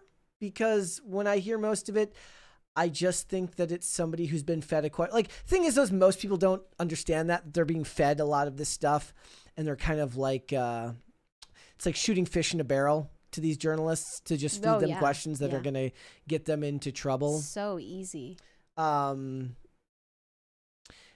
shift or not, it's not like this sentiment is going to go away. You're going to end up somewhere in the middle with the most fervent people complaining about it. The Mark Hamills, the Rob. There's this vibe Reiners. shift that I keep hearing about, and some people are not riding that wave. I did hear that David Tennant was hosting some award show and then made Trump jokes and they just edited them out. They're like, we were pressed for time. We're editing these out. Damn, okay. What? So I mean, okay, Trump getting cheered at the Super Bowl, that's significant. ABC tells the panelists on The View that they need to cool it. Well, he's also filing lawsuits against remarks. 60 Minutes, and he keeps winning lawsuits. Right. So. Okay. But culturally speaking, then I guess David Tennant getting silenced in his anti-Trump comments. When I see stuff like this, it's a real thing. I just look at it as the type of thing where it's like the real world doesn't reflect what they're saying, right? Reddit is still a hellscape of the world is coming to an end because of I don't feel safe in America anymore. It's like, why? Like I said, I was driving to work today and I saw a guy pulled over who was double masked. He's in his own little world. I'm in my own little world. I would make the argument that the world I'm living in is closer to reality. Preferable. Is that the world I'm living in is closer to reality than the world he's living in. But certainly I nor anybody else I know is trying to stop that dude from. Oh, yeah. Speaking of which, I just saw picketers the other day, 2 of them, no one else. And they were holding up signs in town. One of them said, "Diversity, equity, and inclusion are not bad words." And then the other one is about the rise of fascism or something. They were wearing masks. They've become... And they were all alone on this street corner. They're buzzwords. Protesting what? Yeah. I'll never understand. Again, they live in a different reality. Whereas normal people go to work with many people, some that look like them, some that don't. Nobody really cares because normal people don't care. Equity actually is a bad word in this context because I don't think you should be cutting somebody off at the knees just to lift other people up. I believe that they would actually, the funny thing is I can say that equity is a bad word. They would say that merit is a bad word because they'd say merit is a belief that's held up by the tenets of white supremacy. But again, if that's the world you're living in 2024 America, I would say you're in a fantasy land. And you live terminally online and you don't understand how the world works, which is indicative of how celebrities are. They don't live in the real world amongst the normies or the regular people, the unwashed masses like us.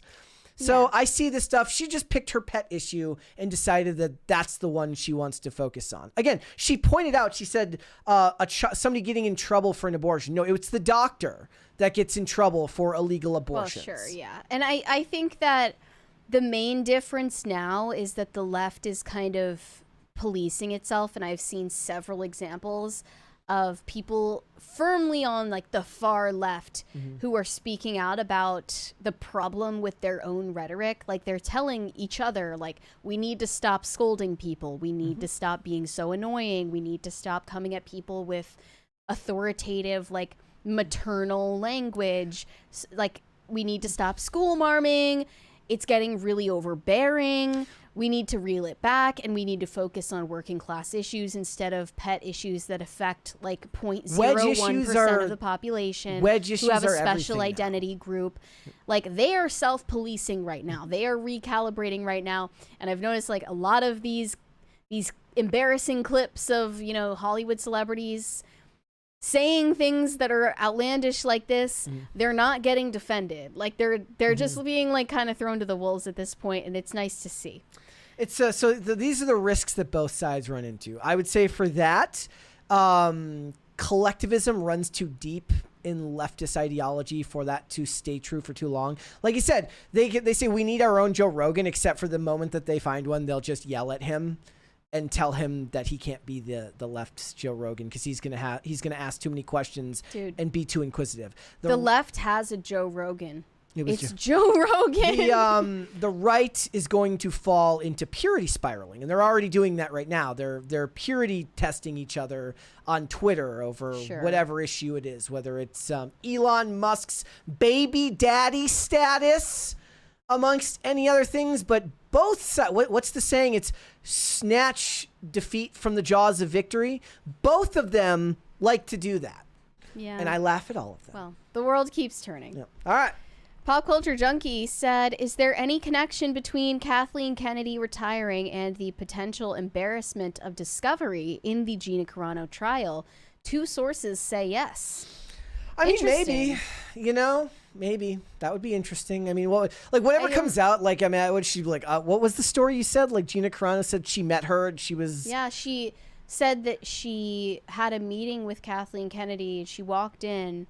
This was before she was on The Mandalorian as one of the characters, before she was hired. Kathleen Kennedy was sitting in her office with like skin like peeling off of her face because she did a chemical peel, and her face was just red and like just scales, like she's like a reptilian with like scales falling everywhere. It's a power and she was very stern and powerful and authoritative. They really screwed it up with Gina Carano. There's this old there was an old clip that ESPN put out, like right before The Mandalorian came out, like highlighting Gina Carano, obviously, because she was a crossover celebrity coming from the world of MMA. She does this interview with ESPN, and she's so gracious and so kind and so happy to be doing what she's doing. You can't help but like her. Yeah. And to imagine that you've fucked that up so royally, also that you can let Amanda Stenberg twerk her way to a $180 million loss is just sad. Yeah. Yeah, it is. Totally avoidable, too. Yep. Shane H. Wilder said, I told y'all the churros were mid, but you didn't believe me. Why didn't you believe me? Well, that's the thing. They're reeling you in with morbid curiosity, not even by making you think that it's good. They just want you to want the novelty of it all. Greg Duvier said, if Kennedy is stepped down, not soon enough. I can't wait to find out that she's actually related to RFK, and she's going to join. She's been hiding it. She's gonna join the administration. So she's not part of the Kennedy family, is what I'm gathering. I'm guessing not. Kennedy's not that rare of a name. No. Zach Yandel said, goodbye, crazy cat lady. My LOC people agree. LOC? I don't know. I don't know what that means. But I don't imagine. Is Kathleen Kennedy a cat lady? Maybe. She's married, right? I'm pretty sure she's married. Yeah, I don't know. Let's hold off on the rest and we'll come back. All right. Well, as Blake Lively is publicly accusing Justin Baldoni of sexually harassing her, a lot of her public track record of her own sexual comments on the public stage are resurfacing, and people have noticed that Blake Lively and Ryan Reynolds both seem to have a very lewd sense of humor that they bring into socially inappropriate contexts, including with their families.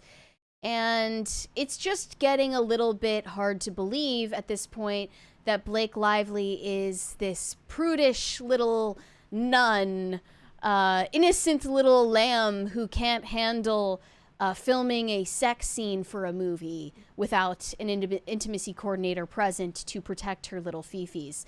Because, as you can see in this following video, she thinks that sex is hilarious. She's almost obsessed with it and can't stop talking about it. Even for her son's birthday, she gave him a cake that's shaped like not just tits, but her tits. That was actually the joke. So it's something that she feels is appropriate to joke about even with kids. Here we go. My birthday cakes always have a little bit of a sense of humor. For my baby, I just did a giant set of which I feel like will haunt him for life. But what do they want at 1? Like, he can't declare what he wants. Yeah. So exactly. boobs. Boobs, because that's what he wants at Really? 1. Yeah. I'll show you a picture after. They're pretty Oh, I amazing. need to of see the cake, that. not of the mine. cake. Of your Also boobs. amazing. Though. Well, yes, I love it when interviews don't go where you think they might. Okay. Do you think the interviewer was kind of like low key uncomfortable in that moment because she didn't want to seem like? No. Seemed fine. Exactly. But how Blake was saying she was making a joke about showing this interviewer an actual photo of her boobs, and she was like, kind of suggesting that that's what she was going to do. I mean, you can't put out the body of work that Hollywood has done over the last 100 years and pretend like you're prudish. You just Or can't. make like Ryan Reynolds. You cannot make the jokes that Deadpool makes and pretend that you are easily scandalized. Oh, You and can't people do were, that. I'm sure people were wondering what this photo was. Oh, yeah. So this is a promotional photo of Blake Lively. If you are listening rather than watching, she is standing in a suit in a kitchen, but on the kitchen counter is a naked man, and he is straddling his legs above Blake Lively's shoulders and holding a martini for her on his torso. This was a promotional photo that they took for her movie A Simple Favor. Yeah. And How long ago was that? I think it was just a handful of years ago that came out. And she plays actually a sociopath, a power-hungry sociopath in that movie. So it's very fitting for her. But that photo has been getting reposted a lot just to kind of Adding paint the context, picture, yeah. add context for who Blake Lively is, what type of sexual references she is clearly comfortable making. And there are countless examples of her using her sex appeal in the roles that she plays and having absolutely no qualms with that up until Justin Baldoni has anything to say about it. Wish we could get the Lonely Island's take on this. She was in the music video for I Just Had Sex with Akon. Right. Okay. There's She's that. having sex with, I believe it's Andy Samberg. And then if you've ever watched Gossip Girl, which launched her career, you would see that she filmed extremely risque makeout scenes in that show, which honestly weren't even appropriate for the time. But no intimacy coordinators back in like 2008. That wasn't a thing. And she is trying to pass off a story to us that she needed an intimacy coordinator for a scene in which she is slow dancing with Justin Baldoni in a slow-mo dance sequence. Maybe he was like proselytizing to her about his religion. How about Baha'i? About Baha'i.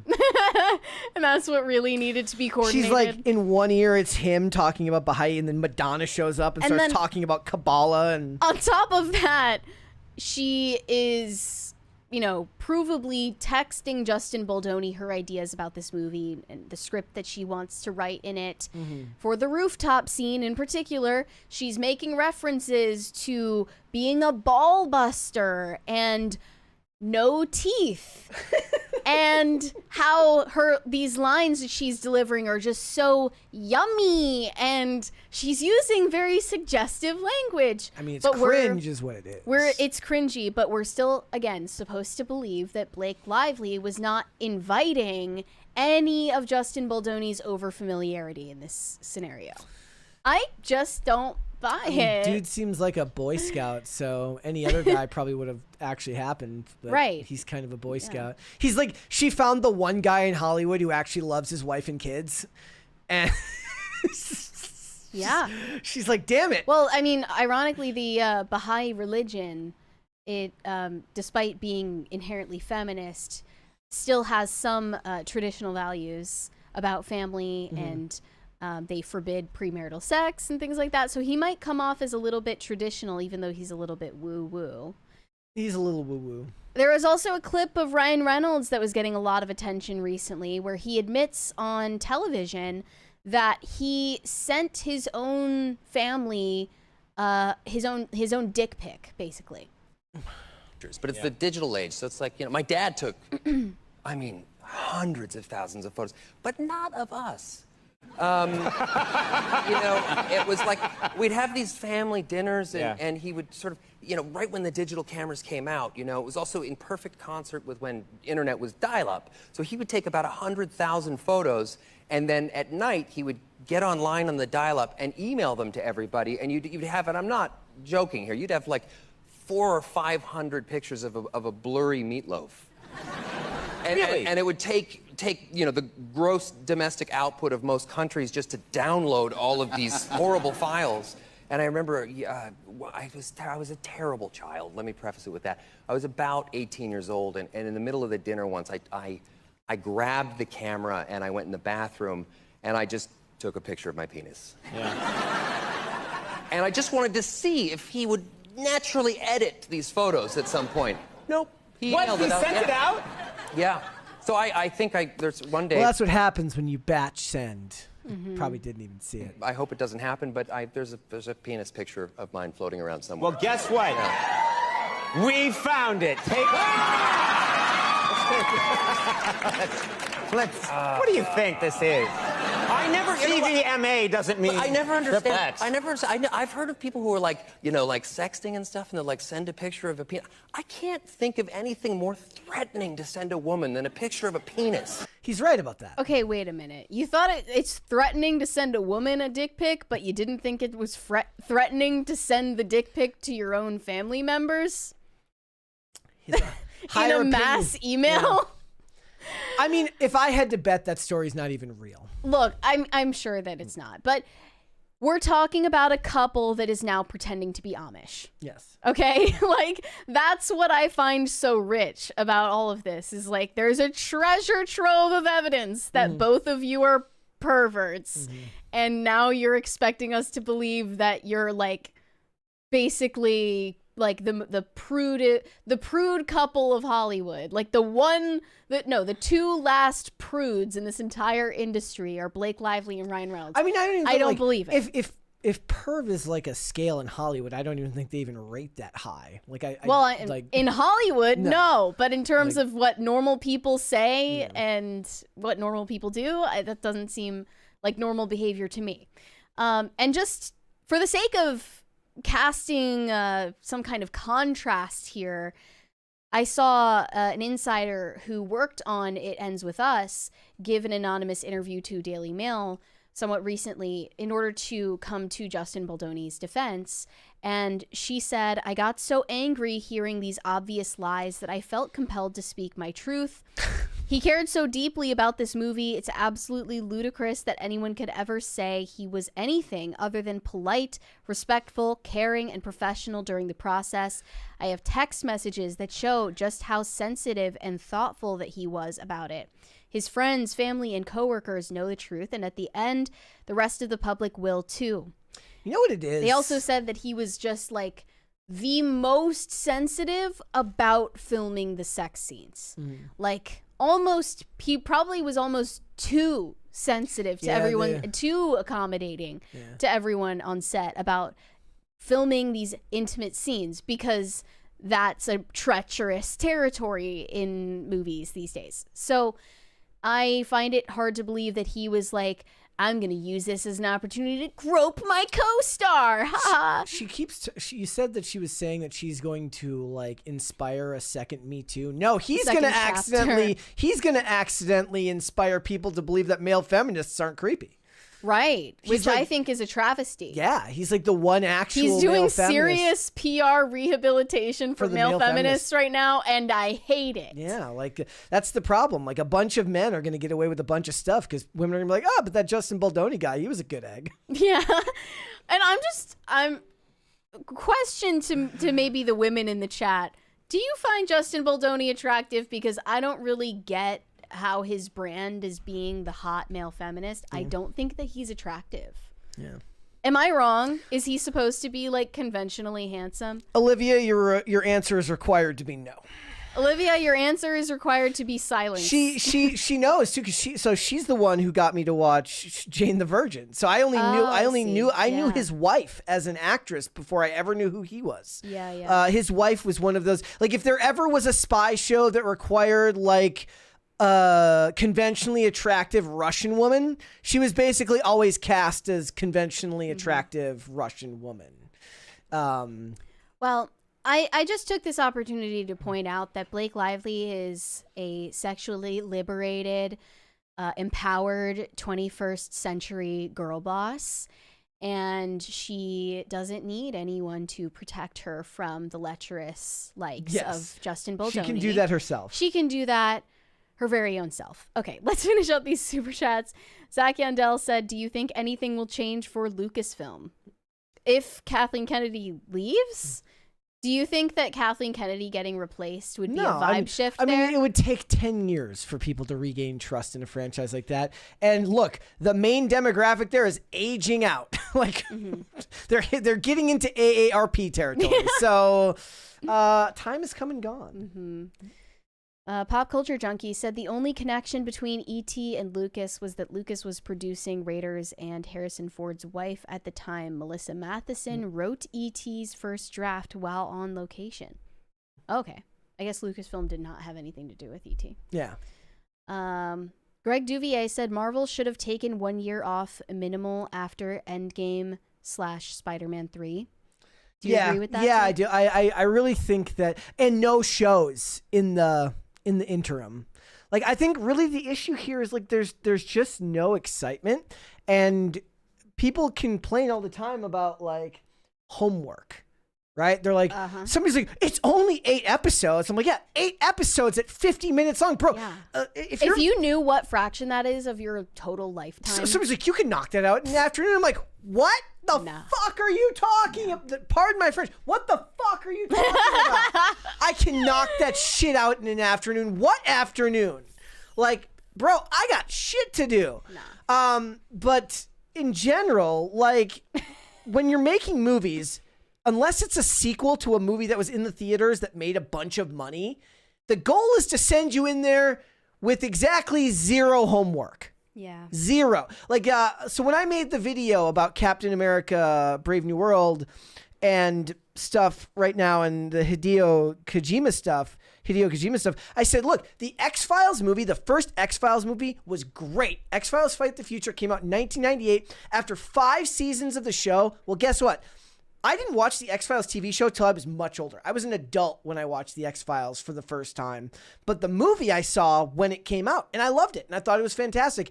It gets all of the broad concepts of the X-Files without requiring you to watch the show before you see the movie. And it's one of the reasons why Rob Bowman went on to be such a fantastic worker in Hollywood. Like, he did the X-Files, he went on to much, much more than that, but he did with that what Chris Carter was not able to do with later iterations, which is to pull people in who didn't already care about the X-Files. The Manic Mustache said Haley is Steven's daughter. Well, yeah, just because Alec is Haley's uncle doesn't mean she can't be part of the family reality TV show. I want a cameo. Bagel Bites said, I just saw an Instagram video about how to throw an egg freezing party with your gal pals. I need Mary's thoughts. I actually almost thought you were talking about a party where you put chicken eggs in a freezer. And I was like, what do they, like, throw them at the wall or something? Well, given the price of eggs these days. I get free eggs actually from Chicken City, so that's great. But my thoughts are that's evil and terrifying at the same time. And I would not go to an egg freezing party. Guys, it's time to remind you once again, we're about 1/3 of the way to a 3rd crisis party. Daily reminder that we are blank way to blank amount of crisis parties. It is my job to remind you that for no particular reason whatsoever, it is my job to tell you that. Yes. Samir Continue. Navarre said, yesterday's cringe is partially why I stopped watching Mr. Beast. Well, it wasn't Mr. Beast in the video, but he's clearly inspired a legion of other streamers and YouTubers to do philanthropy, which actually just makes other people into tools for your clout chasing. My favorite of the and videos, I don't care for my it. favorite of the satire videos where the lady comes up to a guy, like a guy just in the street, and she like hands him like food, and there's a guy filming. He's like, "What are you doing?" And she's like, "Oh, do you need this?" And he's like, "What? You look hungry." Yeah. Like, and then as soon as she hands it to him, the video goes black and white, and like that song comes on. That I forget who's. Yeah, it's not that one. It's one of the other ones. No. But the point is like that type of content. It has to be done a certain way. Mm-hmm. Shane H. Wilder said, Mary is not wrong. Nothing good ever came without some kind of suffering. YouTube won't let me spell it correctly. That's weird. The suffering is what makes it worth it. Why is YouTube censoring the word suffering? Yes, that is weird. That's weird. Omega Red Fan said, well, there's always a plan B, even if you don't have one, referring to the rejection video. What do you mean? Plan B and then the rest of the alphabet? Times 3? C, D, E, F, G. I mean, that was a lot of backup plans there. Greg Duvier said, people that look like Mary should play Snow White. Well, you'd have to dye your hair I'd have black. to dye my hair black, and I don't really want to do that. They'd have to get a pretty expensive wig, you know? Plus, I'm not very nice, so that would be a struggle for me. Shane H. Wilder said, Rachel Zegler channeling Jeb Bush. Please clap. Please clap for me. Yeah. Sketch Therapy said, did Mary suffer to have a pretty face and healthy body? Well, you talk pretty regularly about like Okay. fasting. Some good things come by way of suffering. Some good things are not earned at all through any kind of suffering, and they're just blessings. And you don't have to suffer for a good thing. But some good things you absolutely do have to suffer for. But the other thing is that like, look, for most people, even if you're, no matter what you look like when you're younger, it becomes something you have to work on when you get older because your body changes. So Sure, developing good habits when you're younger is still important. Oh, and do I have a healthy body? No. The answer is no. The answer is no. She's like, I'm going to get Taco Bell when this is done. Yeah, I am not what I would consider healthy. I'm just not overweight. And yes, I do suffer in order to be the weight that I am at by not eating when I am hungry. I say all the time, it's a little known life hack. It's really funny. Skinny. For me, the hours of like 8 p.m. and midnight are where all the problems are. That's why you should be asleep at that time. I go to, like it's getting early, so I used to go to bed at like 5 in the morning. Then it was 4 in the morning. I go to bed at about 2 in the morning. Going to bed at 5 in the morning is insane. I go to bed at about 2 now. Even that is like it's the problem shaving is, years off your life. It's not even. No, it is. It's 8 p.m. So it's like I get home from work. Usually I eat dinner later. Because Olivia works after me, so she gets home at like 10 and we eat together. But it's like after dinner, it's like the whole point is like it's between then and bedtime where all of the bad food decisions happen. Because during the day at work, I'm just at work. Like I was like at one point, I'm like, if I'm being desperate here, I was like, I need a second job. Just so you won't eat? Just so that I during won't your eat. night shift? Yeah. That's another level of unhinged. Yep. Don't let me forget about my $1 nachos though. Just remind me in the chat. Shane H. Wilder said, you are correct. There are 9 circles of hell and bread experiences, all of them at once during Cringe of the Day. Pretty regularly. Well, and between 8 and 12. We are now about a little over a third of the way to a third crisis party. Again, just something I'm mentioning for no particular reason whatsoever. Pop Culture Junkie said, is the Brett Cooper Snow White movie DOA? They should make it anyways. What is DOA? Dead on Arrival. Oh. Yeah, likely. That's but one of those who things knows? where like you hear it so much, it's like, what does DOA stand for? Even though you know, you're like, I didn't know. I know MIA. yeah, missing in action. Sketch Therapy said, hope I don't sound antagonistic. Point is, Brett is way smarter than Disney. By being logical and compartmentalizing, they do not Brett brain over Disney brain. The problem is like for these companies, like it's always easier for one person to make like to Monday morning quarterback how they think things should go. But remember, Lucasfilm, even if we're just talking about the Gina Carano situation, that's not just Disney. That's Disney and Lucasfilm. That's Lucasfilm and specific members of specific departments that had problems with her. And all down the line, it involves tons and tons of people and decisions. And sometimes it just snowballs and gets out of hand. And that's on top of the fact that at that time, those companies were at their worst as far as how they were treating people who saw the world differently than them. Zach Yandel said, Mary, I was thinking of your heart emoji, taco emoji, bell emoji. I don't know. Fast food Heart scoops Taco Bell. and snack For insights? fast food scoops and snack insights, you'll love this epic upcoming food news and review channel, Snack with Zach. Is that yours? But it's not spelled like yours. So there's maybe also it's this somebody guy. else. There's this dude on Instagram he just has a channel about, it's like the soda addict. Yeah, I think that you told me about him, or maybe I like, saw people posting it's about getting, him. Remember I used to talk about he gets like an insane amount. Remember of I would talk about the girl who would do the mukbangs in her car. She's like, I ate 37 Dunkin' Donut or Krispy Kreme donuts together. She smashes them together. Down like you're not even enjoying a donut. And the whole point is like she does that shit to funnel you to her YouTube channel because she does the video and there's all the cuts of her to make the video like a minute long. She's like, but if you want to see the full unedited version where I eat the whole thing, so that you can finally see that I'm actually eating it, you have to go to my YouTube. It's a genius business model, and I'm just like, how are you so skinny? And the point is, she's like, I do these videos like once a month, and then the rest of the month I'm a health freak. I'm like, but you're releasing videos all the time. Well, maybe it's in bursts that Must she be. films them. Yeah. Okay, I am about to get it's in like 30 seconds that it's supposed to drop. This is the moment of truth. Or will I get cheated out of my free food again? Shane H. Wilder said cocaine's a hell of a drug. See, that's what used to keep him skinny in Hollywood. Well, then why is it called heroin chic?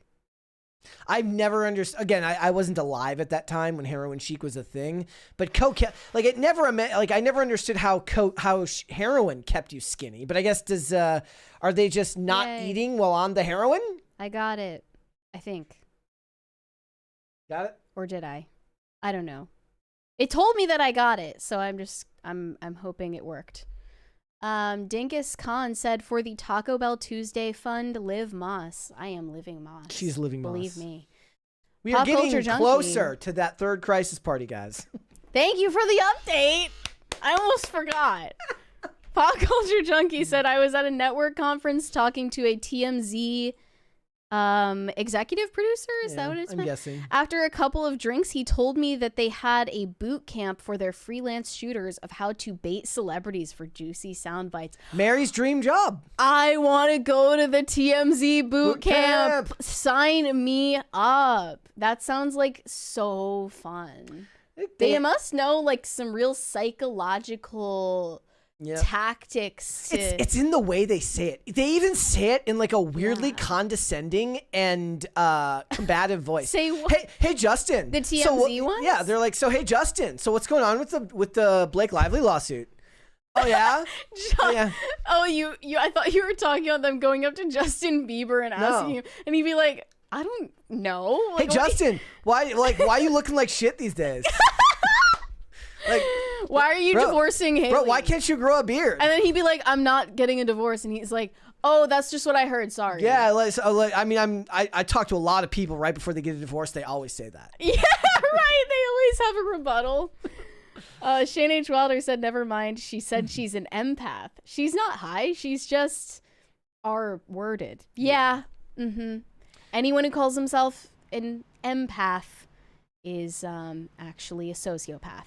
Seth Essington. It is the worst. It's truly the worst type of person. Seth Essington said, hello, Mary, Brett, and chat. Smiley face. Hi. Shane H. Wilder said, don't forget your nachos. I did not forget. Adam said, I will ask on behalf of the chat, will you go on a date with me, Mary? Snow White and... I mean, Taco Belling? What? I don't know what taco bleeding is, but Taco Belling, like, you know. I mean, I was going to say no anyway, but also because I don't understand what you're saying, it's like double no. So, yeah. Move on with your life. Brian Bledsoe said they keep pushing that Simple Favor sequel back. Right now it's slated for May, but I doubt it makes it probably 2026. Well, I don't think that Blake Lively is going to be, you know, back in the good graces by May this year. Certainly not. I mean, the best thing that she can do is to make a movie where she plays into the evil persona. Well, exactly. Then it would be perfect because she's evil in that too. Mr. Moose Knuckle said, YouTube censors me saying YouTube SMH. That doesn't make any sense. That is strange. If there's anybody in our chat who's not an empath, you should let us know, because if there's any anybody Slytherins, like, I don't want it. Like, there's nothing worse than somebody who claims to be an empath. I just don't think that's a thing. You're just claiming that only you have empathy and everybody else doesn't. That's like, insane. I feel for other people so deeply. Like, everyone has empathy unless they are like genetically mutated not to. That's everybody. Everybody is an empath. I have made it through 3 episodes of Watson. Okay, how's that going? My gosh, like paint drying is more interesting. It really is. Is it because it's British? It's not British. It's an American-made show. Oh, okay. It's an American-made show. It's so boring. But there's like there's 2 like possible characters that are kind of cool. There's Dr. Lubbock, who it's the most on the nose thing you've ever seen, because it's like there's like a Texas accent, and there is a Lubbock, Texas. So it's like, okay. But then there's also this other doctor who's like a diagnosed sociopath. And there's kind of some interesting stories. Why would you be a doctor then? It's a she, and she just lies, cheats, and steals to get what she wants. And like, there's whole scenes of her like talking in a mirror, trying to mimic human emotion. There's some possible interesting stories to do with that, but the show is so boring, and the cases are so boring. Forgive me, but I honestly think that casting a woman as the sociopath is kind of woke. No, they've done that. There was an episode of House, oddly enough, which the show is based off of, basically. Not just Sherlock, but basically they stole the ideas from House, where Beau Garrett plays like a female executive who's very much a sociopath, who just cheats on her husband so that she can sleep with other executives to get a leg up at work, lies to her husband implicitly and explicitly, and doesn't feel a thing about it. And it ends up being like some type of illness that she had that suppressed part of her brain. And then like they fix it, and she's not a sociopath anymore, and she's miserable because now she's suddenly feeling emotions again, and she hates it. That was a good episode too. That was a good one. I feel like that's what Olivia says, House mention, restart the clock, besties. I'm going to make you watch House at some point. Olivia, we are going to watch House at some point. That reminded me of some TV show, but I don't have any idea what it was. Sorenko Productions said, well, Blake Lively certainly found Justin Baldoni attractive, and that's why Ryan Reynolds had a conniption and made her into the Deadpool rat dog.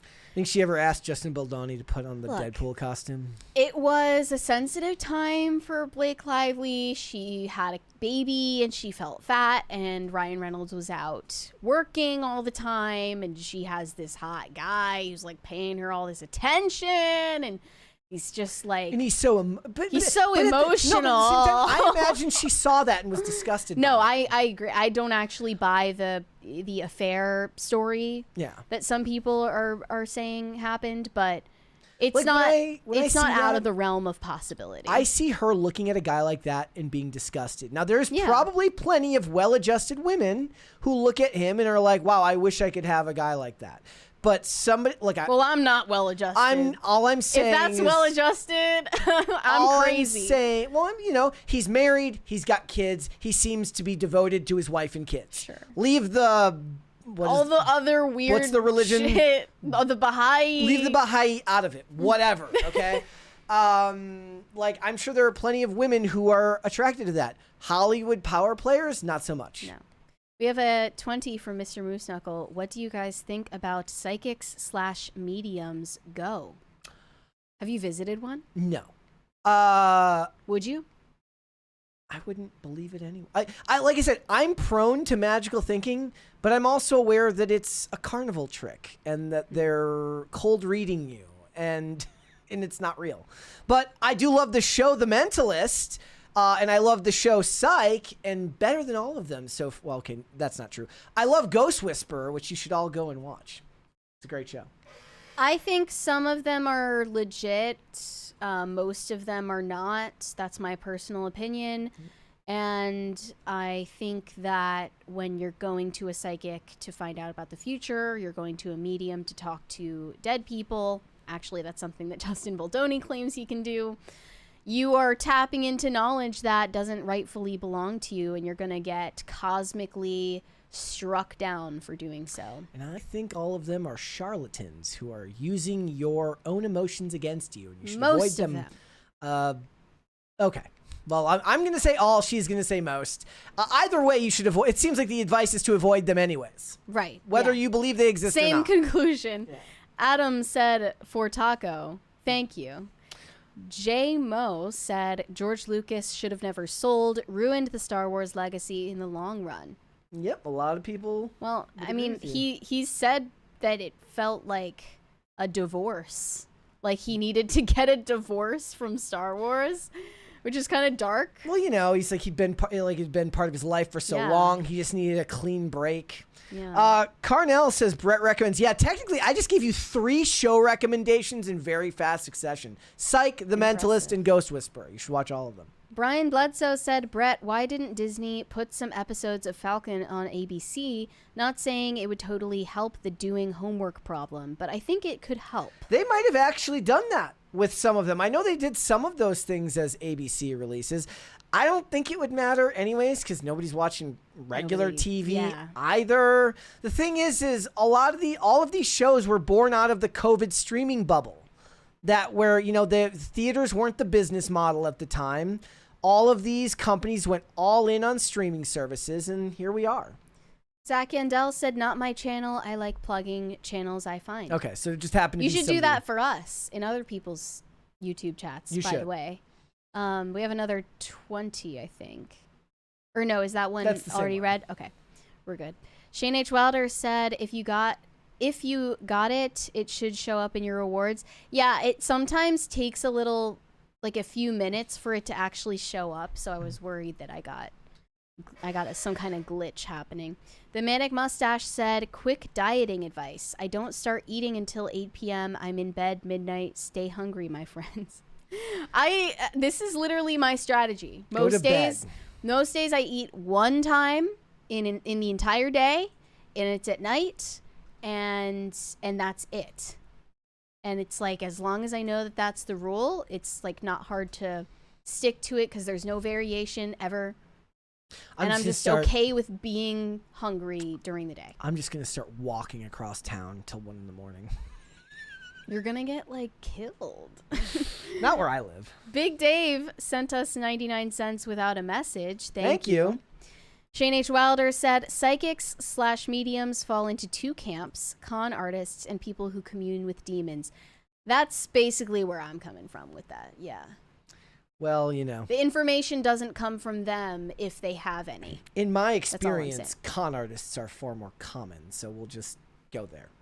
Could be real. They are. I believe that the con artists are more common. Yeah. Okay. By far. All right. Well, with that being said, one more from Tacti Platty there. He says, yet no rewatching of Star Trek. Sad Platty. Well, that's because there's no rewatching of Star Trek because I've never watched Star Trek to begin with because I don't watch it. Never have, never will. You can't make me. Nana boo boo. That's so unbelievably petty. Guys, before we go, hit the like button on this video and subscribe to this channel if you have not done so already. I was kidding, Tacty. It was a joke. Yeah. Mary, where can they find you? All in good fun. You can send me validation on Instagram at Mary Archived, or you can send me hate on X. That is also Mary Archived. Perfect. Guys, if you want to follow me, Instagram and Twix, at Brett Dastovic on both of those platforms. This show is here 5 days a week, Monday through Friday, 3 p.m. Eastern Standard Time, which is noon Pacific. We are on Amazon Music, Apple Podcasts, Pandora, and Spotify if you would like to listen rather than watch the show. You can rate and review on Apple Podcasts and on Spotify. Helps the show. And you can like your suitcase. And you can like your suitcase there as well. We got another from Jason Dutton. Hostage party? Are we getting a hostage party right now? Well, let's see how quickly I'm able to get through this outro. If you want to follow the show on social media, we are on Twix at popculture_show, Facebook at Pop Culture Crisis, Instagram at Pop Culture Crisis Pod. Mary, there's one more there. Shane H. Wilder said, damn, Tacty, denied. Yeah, Brett's never going to watch Star Trek, and he's never going to watch Scream Queens because he's pathologically demand avoidant. And we're just going to have to accept him for who he is. You're better off like trying to like surreptitiously like hack my net or like my platforms. Yeah, what? And, like, we have to make you think an algorithm decided for you instead of a person? You're going to have to like put it into my keep watching folder. Right. And then with that, you might get some luck. All right, guys, we will be back with another episode tomorrow. We'll see you then. Bye. Bye, everyone.